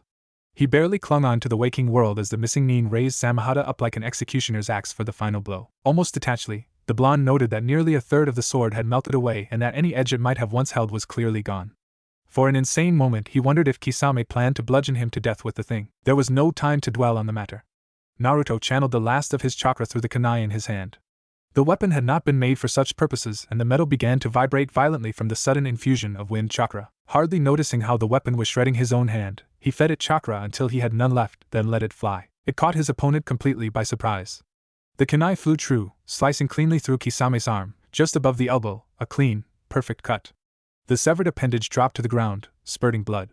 Kisame howled and clutched his newly formed stump in agony, dropping his sword in the process. Somehow, Naruto rose to his feet and staggered over to the missing nin, taking care to kick what remained of Samehada well out of reach. There was one last kunai in his pouch. He pulled it out. Some shinobi are able to weather the most traumatizing of events, but evidently Kisame was not one of them. The missed nin raged and swore at him as he approached, his words completely unintelligible, and coming out in such a condensed stream it almost seemed like gibbering, blood flecking his lips and teeth, and whatever clarity his reptilian eyes might have held was completely gone as they rolled wildly in their sockets. It was strange to think that a single blow had reduced the man to this state, raging and desperate. Then Naruto was standing right before him, and Kisame's words suddenly began to make sense, though most of it consisted of cursing. "You won't save your pathetic little Jinchuriki buddy," the missing nin told him finally, pink-tinged spittle running from his mouth. "Sasori's already got him squared away. What the fuck do you care?" Naruto said tonelessly. He was very tired, and there was nothing but contempt in him for the man writhing on the ground before him. Every breath was like it had been taken through barbed wire, but he felt oddly contented, almost soothed by the battle's result. "You're going to die anyway." He raised his arm and stabbed down with all his might, and Hoshigaki Kisame toppled backwards. The last of his strength gone, Naruto fell to his knees before his dead opponent, feeling his consciousness ebbing away. He never noticed that the weapon lodged between Kisame's eyes had 3 prongs. Minato was at his desk when he felt the summons. The root infiltrates had all been arrested and taken to the ANBU interrogation force, but progress had quickly been halted when it was discovered that the curse seal placed on the prisoners' tongues rendered them immune to the traditional means of questioning. At the moment, only the Yamanaka clan jutsus had shown any usefulness, but Inoichi was only one person, and there dozens of root to get through. To make matters worse, they were operating on a time limit. No one had any idea how often root checked on its own. Not too often, it seemed, in order to prevent their ANBU squadmates from becoming suspicious, but, from what little information Inoichi had managed to uncover, it couldn't have been less than once every few days. Contact was mostly made in the evenings, after normal working hours, so the interrogation force had at least a few hours before Danzo was tipped off about the situation. That was assuming he didn't have any fingers on the ANBU Minato had assigned to the investigation. They needed more intelligence, and quickly, and so it was that the foremost seals authority in the village, Minato himself, was stuck poring over the ridiculously complicated arrays that Danzo, or one of his cronies, had cooked up. The Yondaime had already contacted Jiraiya about the situation via Toad, but there was little chance that the Sannin would be back in time to be of any use. It was like someone had hooked their thumb into a corner of his consciousness and given a little yank. Immediately he knew that one of his kunai had been activated, and not soon after, which, to his horror, he realized it was the one he'd given Naruto, all those years ago, when his son had graduated from the academy. Naruto had beamed at him from underneath his shining new hide, and when the 3-pronged weapon exchanged hands, Minato had felt an intense mix of worry and pride, emotions so potent his chest ached from the strain of containing them. In all that time, the kunai had never left his son's weapons pouch, had never been thrown, or even dropped, until now. The curse seal lay forgotten on his desk as Minato flashed away in a blur of yellow and white. The Hiratian left him in the middle of a desert. Minato was used to being dropped off in strange places as his signature kunai made their way around the elemental countries. But it was damned inconvenient to be turned on your head in the middle of a crisis, so he did the first thing experience had taught him: look down. The face of Hoshigaki Kisame, frozen in a rictus of death, gaped back at him with all the charm of a dead fish. Blood, so dark it was almost black, oozed from his gills and the weapon buried up to its hilt between his glassy, sightless eyes. Next to the missing nin, Naruto lay in a crumpled heap on the ground. Quickly, Minato knelt by his son's body, taking care not to move him too much as he searched for a pulse. He almost cried out in relief when he found one, faint and unsteady, but at least it was there. The relief was quickly overtaken by fear. Naruto was clearly in a bad way.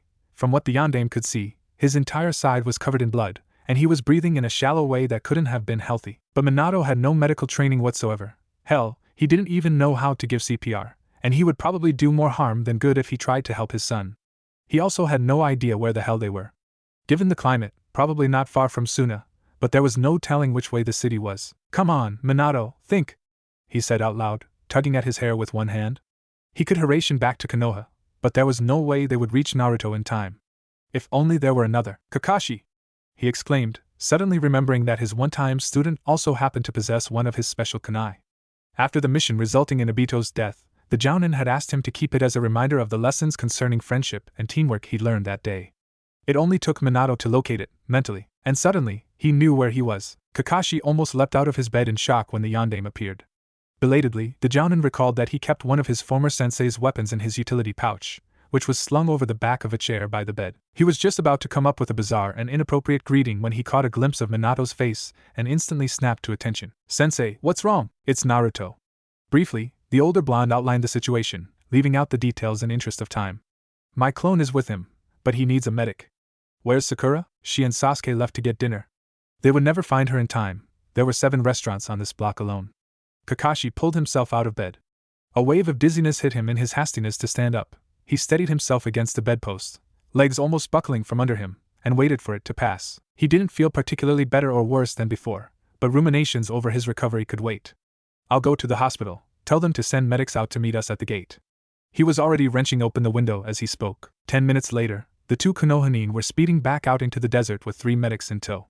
Thankfully, the medic of Sunna were just as well trained as the ones in Konoha. It had taken them less than a minute to collect what they needed from the hospital, including a folding stretcher that one of them now carried strapped to his back. Without the requisite chakra capacity to make a clone, Kakashi had left a note to his 2 remaining students explaining the situation tacked to the apartment door, although not without wincing a little at the thought of Sakura reaming him a new one for this latest escapade. According to his father, Naruto was some 15 miles away from Sunna's outskirts. Driven by haste, they covered 10 miles in half an hour, no distance at all, to a conditioned ninja, but Kakashi had to strain like a genin to keep up. Miraculously, his legs held steady, and he silently reminded himself to thank Sakura later for her dedicated nursing. Sometime after the 11th mile, Minato suddenly shoved something in his hands and said, "Something's happened," before flashing away in a streak of yellow. The Jounin realized that the clone assigned to watch over Naruto must have somehow been dispelled. But even if it were Akatsuki, Kakashi had every faith that the yondaime would be able to handle it.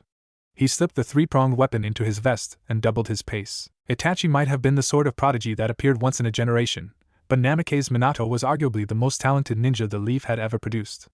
As soon as his feet hit the ground, Minato threw another 2 kunai to surround his opponent. Less than a second later, he had the Uchiha pinned to the ground, a 3rd blade at his throat. A little pressure behind the weapon produced a thin trickle of blood against the pale skin. "In honor of your past service," the yondaime said, taking care not to look at the missing nin's eyes, "I will give you 30 seconds to explain what you are doing here before I slit your throat." The Uchiha made no attempt to move. When he spoke, he answered in short, clipped tones, "Naruto and I fought." Kisame intervened. "It looks like Naruto killed him."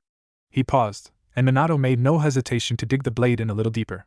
It was a futile move. Itachi was not the kind of man to be intimidated, even when he was at another's mercy. "Instead," he said, almost clinically, "you have been blind, Hokage-sama." "What do you mean?"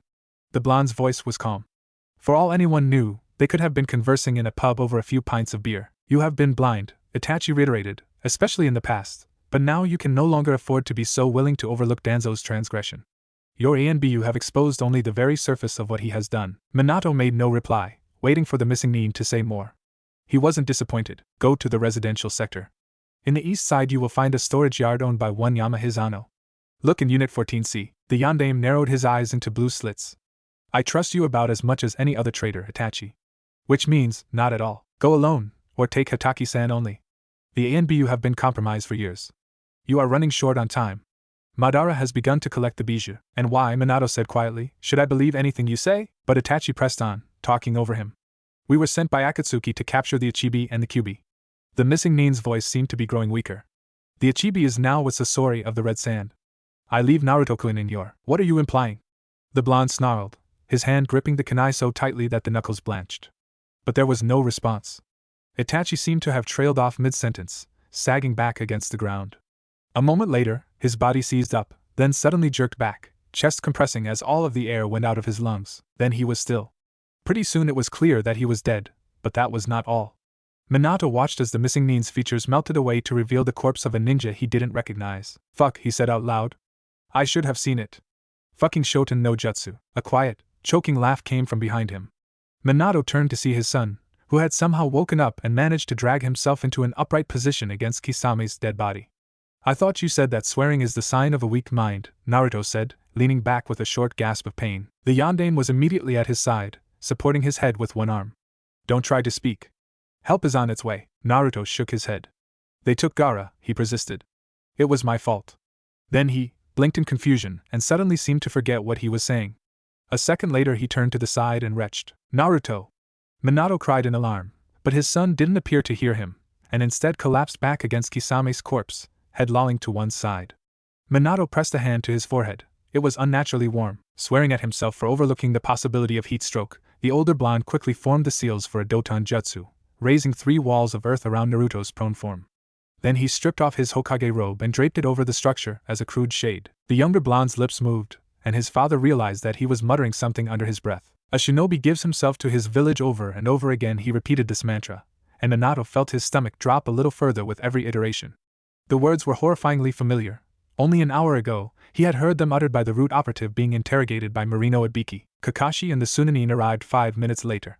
The medics immediately surrounded Naruto and, in no time at all, had agreed on a diagnosis of heat stroke. One of them set about lowering his body temperature while the other 2 started to rehydrate him. After this was done, they moved on to his injuries, taping his ribs and bandaging up his superficial wounds. One of the medic nin came up to Minato and said, "He's going to be just fine, Hokage-sama." "Thank you," the older blonde said, feeling, above all else, a great sense of relief. Naruto was going to be okay. Everything was going to be okay. He watched as the Sunanin carefully lifted his son onto the stretcher, strapping him down so he could be carried securely. But it was as if his mind were discontent with the sudden lack of stress, because it immediately latched onto the next item on the list of things for Minato to worry about. Itachi's words replayed in his head, quietly at first, then louder and more insistent, mixing with the phrases he'd heard Naruto utter barely 10 minutes ago. For someone who was said to be insane, the missing nin said things that made a whole lot of sense. And though he desperately wanted to remain by the side of his only offspring, he had more reason than ever to need to crack that seal, and quickly. Kakashi must have caught something in his expression, because the Jounin exclaimed, "You're not thinking of leaving, are you?" "Feeling like a total bastard," he said. "Naruto's safe now, and I have something I need to do." His former student practically exploded. "What could possibly be more important than your son? For fuck's sake, he almost died fighting Shikaku, and now this happens. What do you think he'll do when he comes to his senses and realizes that you've left him?" Minato was taken aback by the vehemence of this statement. It had been a while since he'd seen Kakashi so angry about anything. Vaguely some part of him realized that the Jounin's relationship with Naruto must have improved exponentially in order for him to react this way. The rest of him was fixated on what his former student had said. "Almost died fighting Shikaku?" Naruto single-handedly took down the Kazekage when he was possessed by the Ichibi. He was bedridden for days afterwards. "But you should know this already. Gaara sent you a message about it." "Did he?" "Strike 3, Danzo. I'm going to have you hang for treason the first chance I get." "It must have gotten lost in the mail then." "And where were you when this happened?" The Jounin stared flatly back at him. The Uchiho's genetic disposition toward mental illness asserted itself at a bad time. "I was trying to stop Sasuke from burning down Sunna." Minato didn't really know how to respond to that. So he settled for telling Kakashi the truth. "I have arrested 3 members of ANBU who are suspected of having ties to Root. I don't think Danzo is aware of the fact that I'm onto his organization just yet, but doubtlessly he will be in a few hours' time. I need to crack the seal placed on his operatives before then and expose him before he catches on and skips town." "Can't you just hand the seal over to someone else?" "We have people in ANBU trained for that sort of thing," the Jounin pointed out. "The thing is insanely complicated. Listen, Kakashi, the Kazekage has been taken by an Akatsuki member named Sasori of the Red Sand. Make sure to let the Sunna Council know. Normally, I would ask you to do everything in your power to help Sunna recover him, but the organization may also be after Naruto. It's unlikely that they'll try again so soon, but at least have Sakura watch over him until he recovers. I leave it up to you to decide what steps to take in helping rescue the Kazekage. Keep my kunai to contact me by, and when Naruto wakes up." Kakashi's expression was dubious. "Let me know the minute it happens." Minato rubbed the back of his neck. He knew that he was leaving the Jounin in an impossible situation, but there was nothing for it now. He settled for saying, "Kakashi, I think I know what happened to Naruto. I think Danzo got to him." Clearly taken aback, Kakashi opened his mouth to ask another question, but before he could form a single coherent word, the yondaime was gone. The Jounin looked over at his student, who the medics were applying cold packs to in preparation for the trek back across the desert, and buried his head in his hands in frustration. "Damn it, Minato-sensei, Temari and Kankuro were waiting for them at the gate. Sasuke and Sakura were with them. Both kunoichi were livid. If their companions were equally angry, they didn't show it. It was also painfully obvious to Kakashi from the way they were standing apart that his team and the remaining Sand siblings were on less than friendly terms. "Where's Gaara?" Temari demanded as they approached. "He's been gone for hours. Is that Naruto?" "What the hell happened?" "Stay clear, Temari-sama," one of the medic nin warned as they brought Naruto's stretcher into the village itself. "He's been hurt badly, Kakashi-sensei." Sakura turned to him as the medics bore Naruto away. "What's going on?" "I'll explain later," the Jounin said wearily. "You should go look after your teammate. I need to speak with Kankuro and Temari." Sakura flushed a little at the subtle rebuke, but sped off toward the hospital without another word. Kakashi turned to his remaining student and the Sand siblings. "Gaara's been taken by an Akatsuki member known as Sasori of the Red Sand." Seeing Temari and Kankuro stiffen at the mention of the name, he surmised, "You know this person." It was Kankuro who spoke. "We should go see old lady Chiyo." Sakura was running out of patience. Not only were the medic nin keeping her out of the loop on Naruto's condition, but she had further been consigned to a bedside position, forbidden to do anything herself. Protests concerning how she was also a medic, a highly trained one at that, seemed to fall upon deaf ears. It was only the knowledge that it wouldn't do Naruto any favors that kept her from strangling them. At least the blonde's hyperthermia was beginning to subside. The medic nin had finally been able to regulate his temperature, and he had been hooked up to 4 fluids to prevent him from vomiting. But his wounds looked bad, especially his shoulder, which appeared as though it had been giving a few rubs with a giant cheese grater. The Sunna medics had identified 5 cracked ribs, some of them broken in multiple places, but miraculously none of them seemed to have pierced his lungs. They sedated him in order to work on his injuries, but after half an hour he seemed to regain enough lucidity to glance over at her. His lips moved faintly, and she went to his side. "Sakura," he said hoarsely, staring up at her. For a moment she saw a different Naruto, the sweet, outgoing boy who had helped her through her insecurities about being a kunoichi from a civilian family, who had stopped Sasuke from being too hard on her or Ino from teasing her about her apparent uselessness. She felt as if someone had given her heart a short, tight squeeze. Where had that Naruto gone? Why had he left her with the monster who had sent her home crying practically every day of training? "Get a hold of yourself," she told herself, viciously forcing the thoughts away. "Those days are gone, and you're stronger now." "I'm here," she said to her teammate, voice steady. "What happened?" he rasped, throat still dry from dehydration. "I thought my father was here." "Kakashi-sensei was the one who brought you here," Sakura said. "Gaara!" he exclaimed suddenly, then gave way to coughing. Quickly, Sakura poured him a glass of water and held it up to his lips so he could drink. "Little sips," she warned, "or you'll throw it all back up." "They've got Gaara," Naruto continued as soon as she withdrew the glass. "I've got to go find him." "His brother and sister are already on it," Sakura told him. "They know who's taken him. They'll bring him back soon." "They don't know where to look," the blonde insisted. "I can find him. I need to get out of here." He was ranting, practically delusional, and in obviously no position to leave. Sakura motioned to a medic, who turned up the dial on his pain medicine. The kunoichi stayed by his side, stroking his hair as he gradually fell asleep. He woke up about an hour later and asked for more water. His eyes were clearer, and the delirium seemed to have mostly cleared away. Once he finished drinking, he asked Sakura for his clothes. "You're not going anywhere," she said, preempting him. "I need to find Gaara," came the stubborn reply. "You can barely move. You wouldn't get very far before collapsing again," Sakura pointed out, trying to appeal to reason. Not that logic ever got very far with either of her teammates when they were in this sort of mood. Naruto stared hard at her. "Do you think I give a shit what happens to me? It's my fault Gaara's been captured by some psycho in the first place, and it's exactly this kind of attitude that will compromise his rescue," Sakura snapped. Her tone startled him, and he blinked at her, biting back whatever he had planned to say next. Feeling a little guilty about being so sharp with him, she added in a softer voice, "Temari and Kankuro have already gone after the Akatsuki member who has Gaara. You know they're both jounin. They know what they're doing."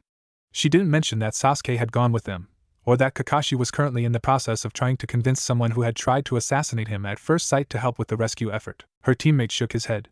"I can't just sit here and do nothing." "Then here's something to do," Sakura replied, handing him a familiar-looking weapon. "Kakashi left this here for you. Contact your father. Let him know you're okay." Naruto turned the kunai over in his hands, confused. What did his father have to do with any of this? Typically there was no need for a Konoha nin to report to the Hokage mid-mission, and besides, Gaara had already sent him a message by Hawk. The blonde traced the characters that formed the Horatian seal with a finger, the symbols that formed the basis for one of the most powerful jutsu in existence. Without realizing it, he smiled faintly as his eyes ran over the clause that Minato had added to the seal when he'd been born. In effect, it served the same purpose as adding one's name to a summoning contract. It allowed Naruto to use the technique, if he ever chose to learn it. However, Naruto had never been very interested in using the jutsu. He wanted to escape from the shadow of his father, not be bound by it. Then it dawned on him. He'd used up all his kunai in the fight against Kisame. That must have included the one his father had given him when he'd graduate from the academy, which meant, that bastard, he said out loud. It wasn't a fucking hallucination. He was actually here. And of course, gone again now that his safety had been guaranteed. Probably some paperwork that needed filling out, trade agreements that needed signing, no time to stay an hour with his only child while he was in the hospital. Why the hell are you letting this get to you? Naruto snarled at himself, furious that such a trivial piece of neglect had affected him to such a degree. He forced the feelings down, although they left a wake of bitterness in their departure. Naruto. It was Sakura. For a moment, he'd forgotten that she was even there. What's wrong? Nothing, he lied. Did Kakashi tell you where he got this? The kunoichi nodded. From the Hokage, of course. He was the one who found you. I think he had something important to take care of back in Konoha though, so he left you with Kakashi-sensei, who, conveniently, isn't here either. At least he had a good excuse for leaving. Naruto scowled. He was in no mood to deal with Minato at present. You know, he said, turning to Sakura, I think I'm pretty tired. I'll talk to my father later. His teammate's eyes narrowed. Just a second ago you couldn't wait to get out of bed. Just a second ago I felt more awake, Naruto retorted. Stop making up excuses and let your father know you're okay, Sakura bit back. He's probably really worried. The blonde's temper was quickly fraying. How the hell would you know that? He obviously doesn't seem too worried, seeing as he sent you to watch over me. Ignoring the thinly veiled insult to herself, she rounded upon him. For once, could you stop acting like a complete bastard and think about the situation? Your father is the Hokage. Yeah, it sucks that you've been left here by him, but he probably feels miserable about it too. Quit whining and talk to him. In a sudden, vicious movement, Naruto sat up and flung the kunai into the far side of his room with all the strength he could manage. The blade embedded itself an inch and a half into the drywall, vibrating with the force of its impact. He ignored Sakura's shocked expression. You know what, you've convinced me. I'll go see him now. Let's hope I don't fuck this up and die on the way there. It probably wasn't the right time or place to try something that he only knew how to do in theory, but Naruto was incensed and not thinking straight. For a moment, he was focused in the deepest concentration he'd ever managed to achieve in his life. Then, a second later, he was gone in a blur of yellow. For once, Itachi had been mistaken about something. The storage yard was owned by Yama Hisako, not Hisano. It was a trivial detail, but somehow it made Minato feel better about the entire situation. To err is human, and Itachi's humanity had been called into question all too many times before. Danzo's curse seal had taken him about 30 minutes to crack. Not a long time, to be sure, but the Yondaime could probably look at about 95% of the seals in existence, and figure out how they worked in less than a minute. Danzo's had included a lot of excess crap, garbage clauses, gibberish, a good way to disguise a seal's true purpose. So now the interrogation force was happily going at it with their recently unmuted prisoners, and Minato had maybe an hour left of freedom. He'd gotten one of the office assistants to arrange a meeting with the veteran about re-establishing the Konoha police force, since decimated by the Uchiha massacre, something that Danzo had been gunning for since day one of Konoha post-Uchiha. The Yondaime smiled briefly at the thought. He'd ordered the aide to sabotage the meeting with every possible bureaucratic detail he could come up with. Yama Hisako not Hisano's storage yard was a modestly sized one, with 9 elongated warehouses lined up in a neat stack. Each warehouse was divided up into 3 sections, and each section was further segmented into another 3 units. There was no visible security except for a wire fence, some 10 feet high, surrounding the perimeter. Considering that he had just waltzed into this piece of supposedly private property in broad daylight without running into another human being, Minato had a feeling that whoever was leasing space here and expecting it to be secure was getting ripped off. The units themselves were built from badly poured cement blocks, likely whatever a construction company had left over from contracting work, and sold at a steep discount. Identifying numbers were stenciled on with white paint, but worn away with time and neglect into illegibility, and had never been repainted. Still, it was easy to find 18C. All he had to do was count and go off the few readable numbers that remained.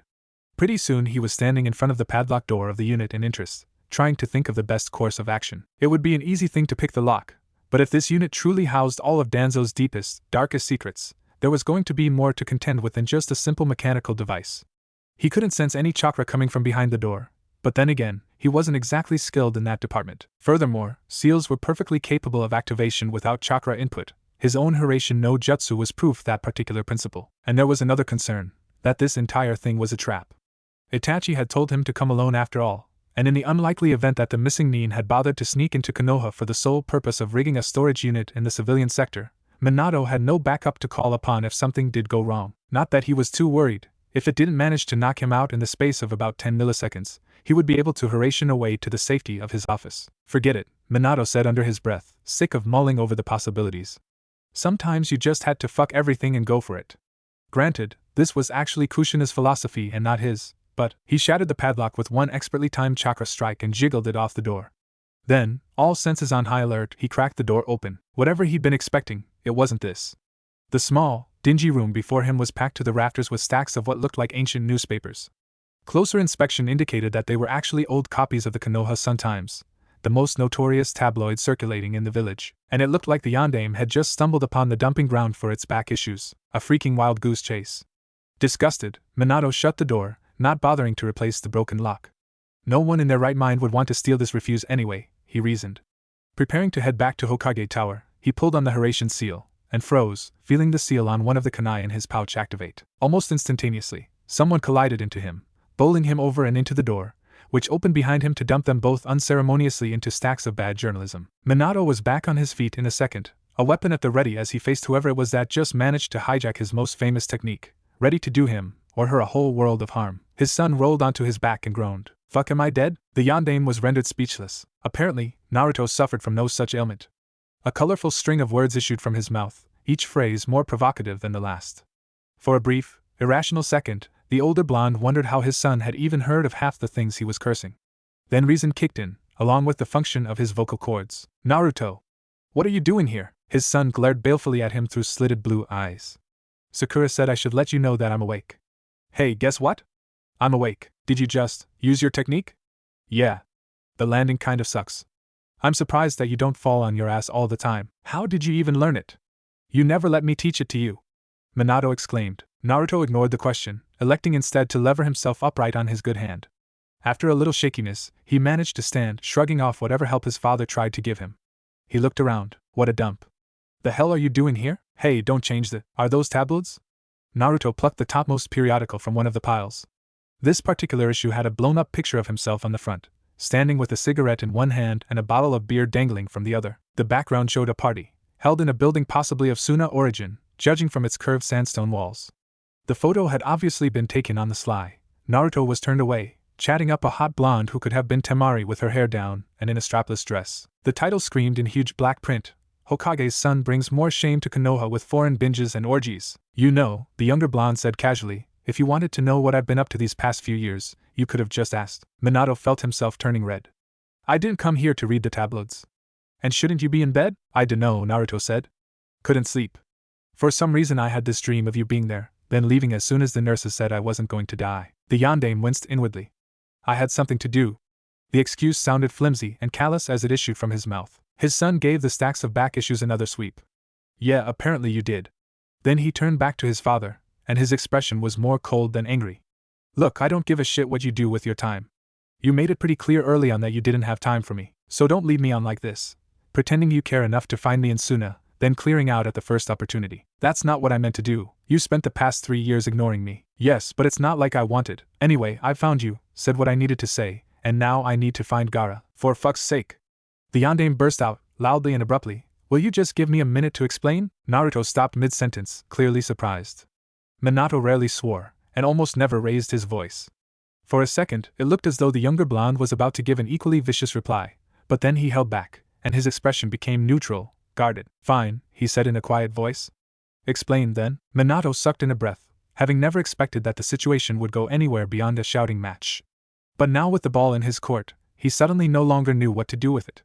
He looked up to see his son's eyes upon him, uncharacteristically calm, and finally understood. Naruto was actually giving him a chance. So the yondaime faced his son and said, "I found out a few things while you were away.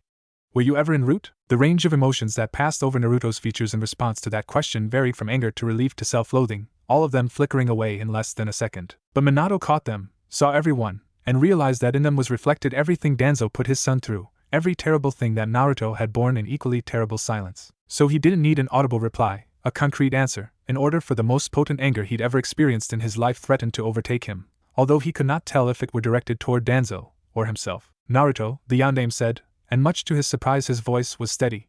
"Why didn't you ever tell me?" The younger blonde made a derisive noise. At his sides, his hands were clenched into white-knuckled fists with such force that the right one began to bleed again, even through the bandages. "Naruto, you can talk to me." Minato's voice was impossibly gentle in spite of the murderous feelings that were boiling up inside him. "No, I really can't," Naruto snarled. Then, he repeated, in a voice choked more with shame than anger, I really can't. Minato remembered the cursed seal, and could barely restrain himself from flashing to wherever the hell the bastard was and killing him on the spot. It must have shown on his face, because Naruto glanced at him and shook his head. Danzo isn't that stupid. It's all me. My fault. My weakness. There was a pause, and then the younger blonde turned away. I have to get back to Sunna. I have to find Gaara. Kakashi will take care of it, Minato said. There isn't much you can do in your current condition, his son rounded upon him. Don't you think I know that? But I can't sit here and do fuck all while some psychos got him. I have to try. I owe Gaara at least that much. Naruto, we need to talk about this. The younger blonde laughed quietly. It was a bitter sound, completely devoid of humor. No, we don't. It's a little late now, don't you think? Listen, Minato said, in as sharp a tone as anyone had ever heard from him. None of this is your fault. None of it. If you want to blame anyone, blame me. His son looked at him, almost pityingly. What the hell do you think I've been trying to do? It should be easy because I never noticed, the yondaime finished simply, refusing to flinch away from fact. I never noticed it, even though I'm your father, and I'm supposed to know what happens to you, and care about it. Naruto, I'm so sorry. Naruto's expression softened, and for a moment he seemed almost sad. If only you had told me that earlier. Anyway, I need to go now. It didn't look as though he was going to expound any further on the subject of Danzo. Minato realized this, and though it made him both dejected and angry, he decided to back off. But with respect to his badly injured son hauling ass back to look for Gaara, you need to stay here, the yondaime said firmly. Kakashi and your teammates are perfectly capable of handling Gaara's retrieval. I am giving you an order as the Hokage to remain in Konoha for the time being. You bastard, Naruto snarled. What the fuck makes you think I'm going to listen to anything you say? Because, Minato said, hating himself as he did, it's treason if you don't. For a minute, he was afraid his son was going to leave regardless. But maybe the fact that he was a ninja of Konoha still meant something to him. Or maybe he was just too used to following orders. Naruto glared seethingly at him, but stayed put. Minato expelled a silent sigh of relief. Okay, let's get you back to the hospital. No, you're in no condition to be standing, much less. I'm in no condition to be sitting around doing nothing while my friend is possibly being tortured and killed as we speak. Naruto paused for a moment, taking a few breaths to calm himself. What, he asked finally, were you doing here? Is it at least less dangerous than running around the desert? The yondaime grimaced. It was an abrupt shift in subject, and away from what he would really like to be discussing with his son, but at least this was a way to talk about Danzo without Naruto running away from him.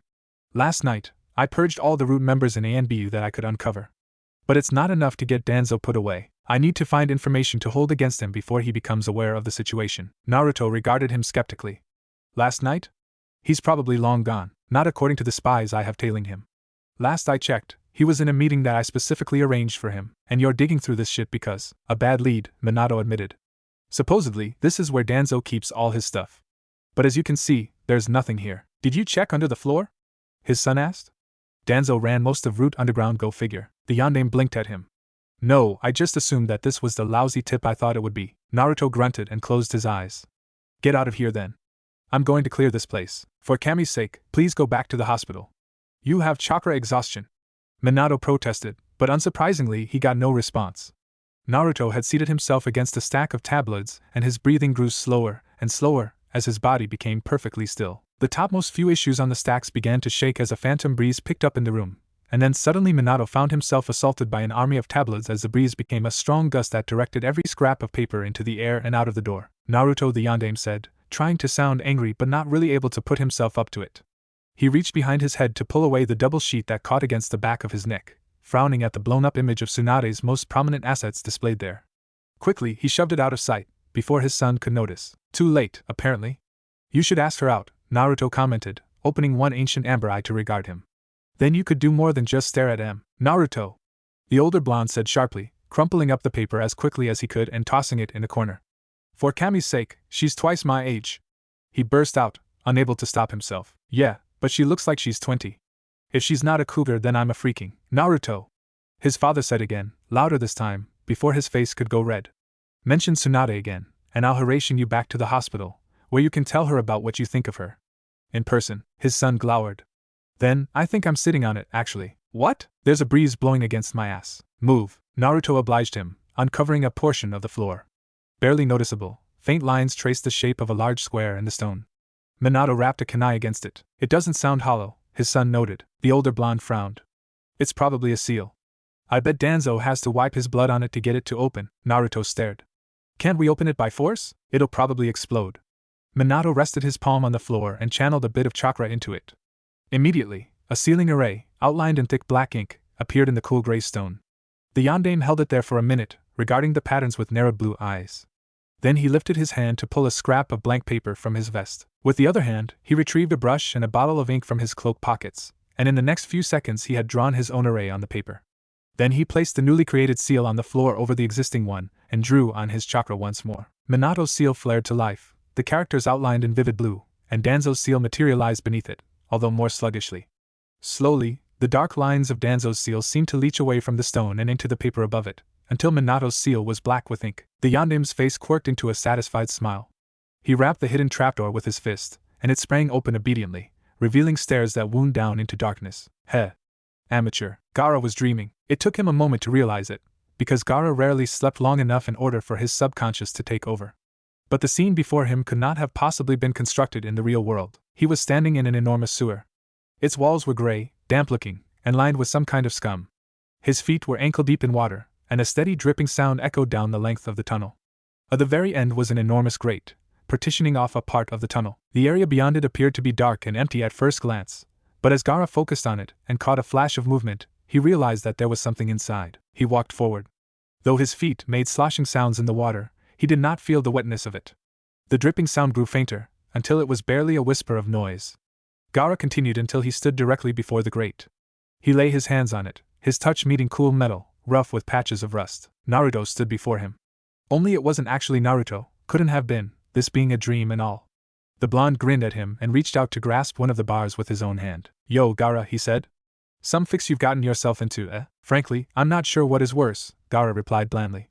The fact that I've been captured, or the fact that my subconscious takes the form of my psychotic best friend. Hey, the blonde protested, words can hurt, you know. Gaara snorted. Where's Shikaku? Wouldn't he be more appropriate for this? His friend smiled, and it was all wickedness and sharp edges. I sent him away for the time being. He's not going to be around for much longer, anyway. Then he leaned forward and whispered conspiringly, I'm not actually your subconscious, you know. In fact, I'm not part of you at all. Great. Give me a few days to figure that one out. Naruto chuckled and shook his head. I'm afraid you don't have a few days. Maybe not even a few hours left. Have you given any thought of what's going to happen to me? Gaara quirked a non-existent eyebrow at his friend. Typical, he said. I'm going to die, and the first thing you think of is yourself. I never said you were going to die. In fact, you better not, or this entire thing will be a waste. The blonde actually seemed a little disgruntled by the suggestion. Anyway, when you wake up, you should tell Kakashi and company to haul ass back to Konoha. And why should I do that? The Kazekage asked levelly. As far as I'm concerned, you're a figment of my imagination. His friend looked up at him, and Gaara started involuntarily. Naruto's eyes were neither his normal blue or sage amber. Instead, they had taken on a scarlet hue, and the shadows flickering over them made it seem as if fires had been kindled in their depths. And Gaara realized, with a sort of cold certainty, that the figure before him was not in any way his friend. You should let them know, not Naruto told him.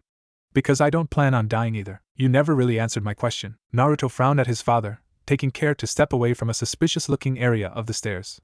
They had already triggered 2 traps in their descent to Danzo's lair, one of them taking a neat chunk out of the wall, and very nearly a neat chunk out of his head. I told you, I don't want to talk about it. No, I meant the one about the Hiraishin no Jutsu. How did you learn it if I didn't teach it to you? I snuck into your study and read your scrolls on it, Naruto said.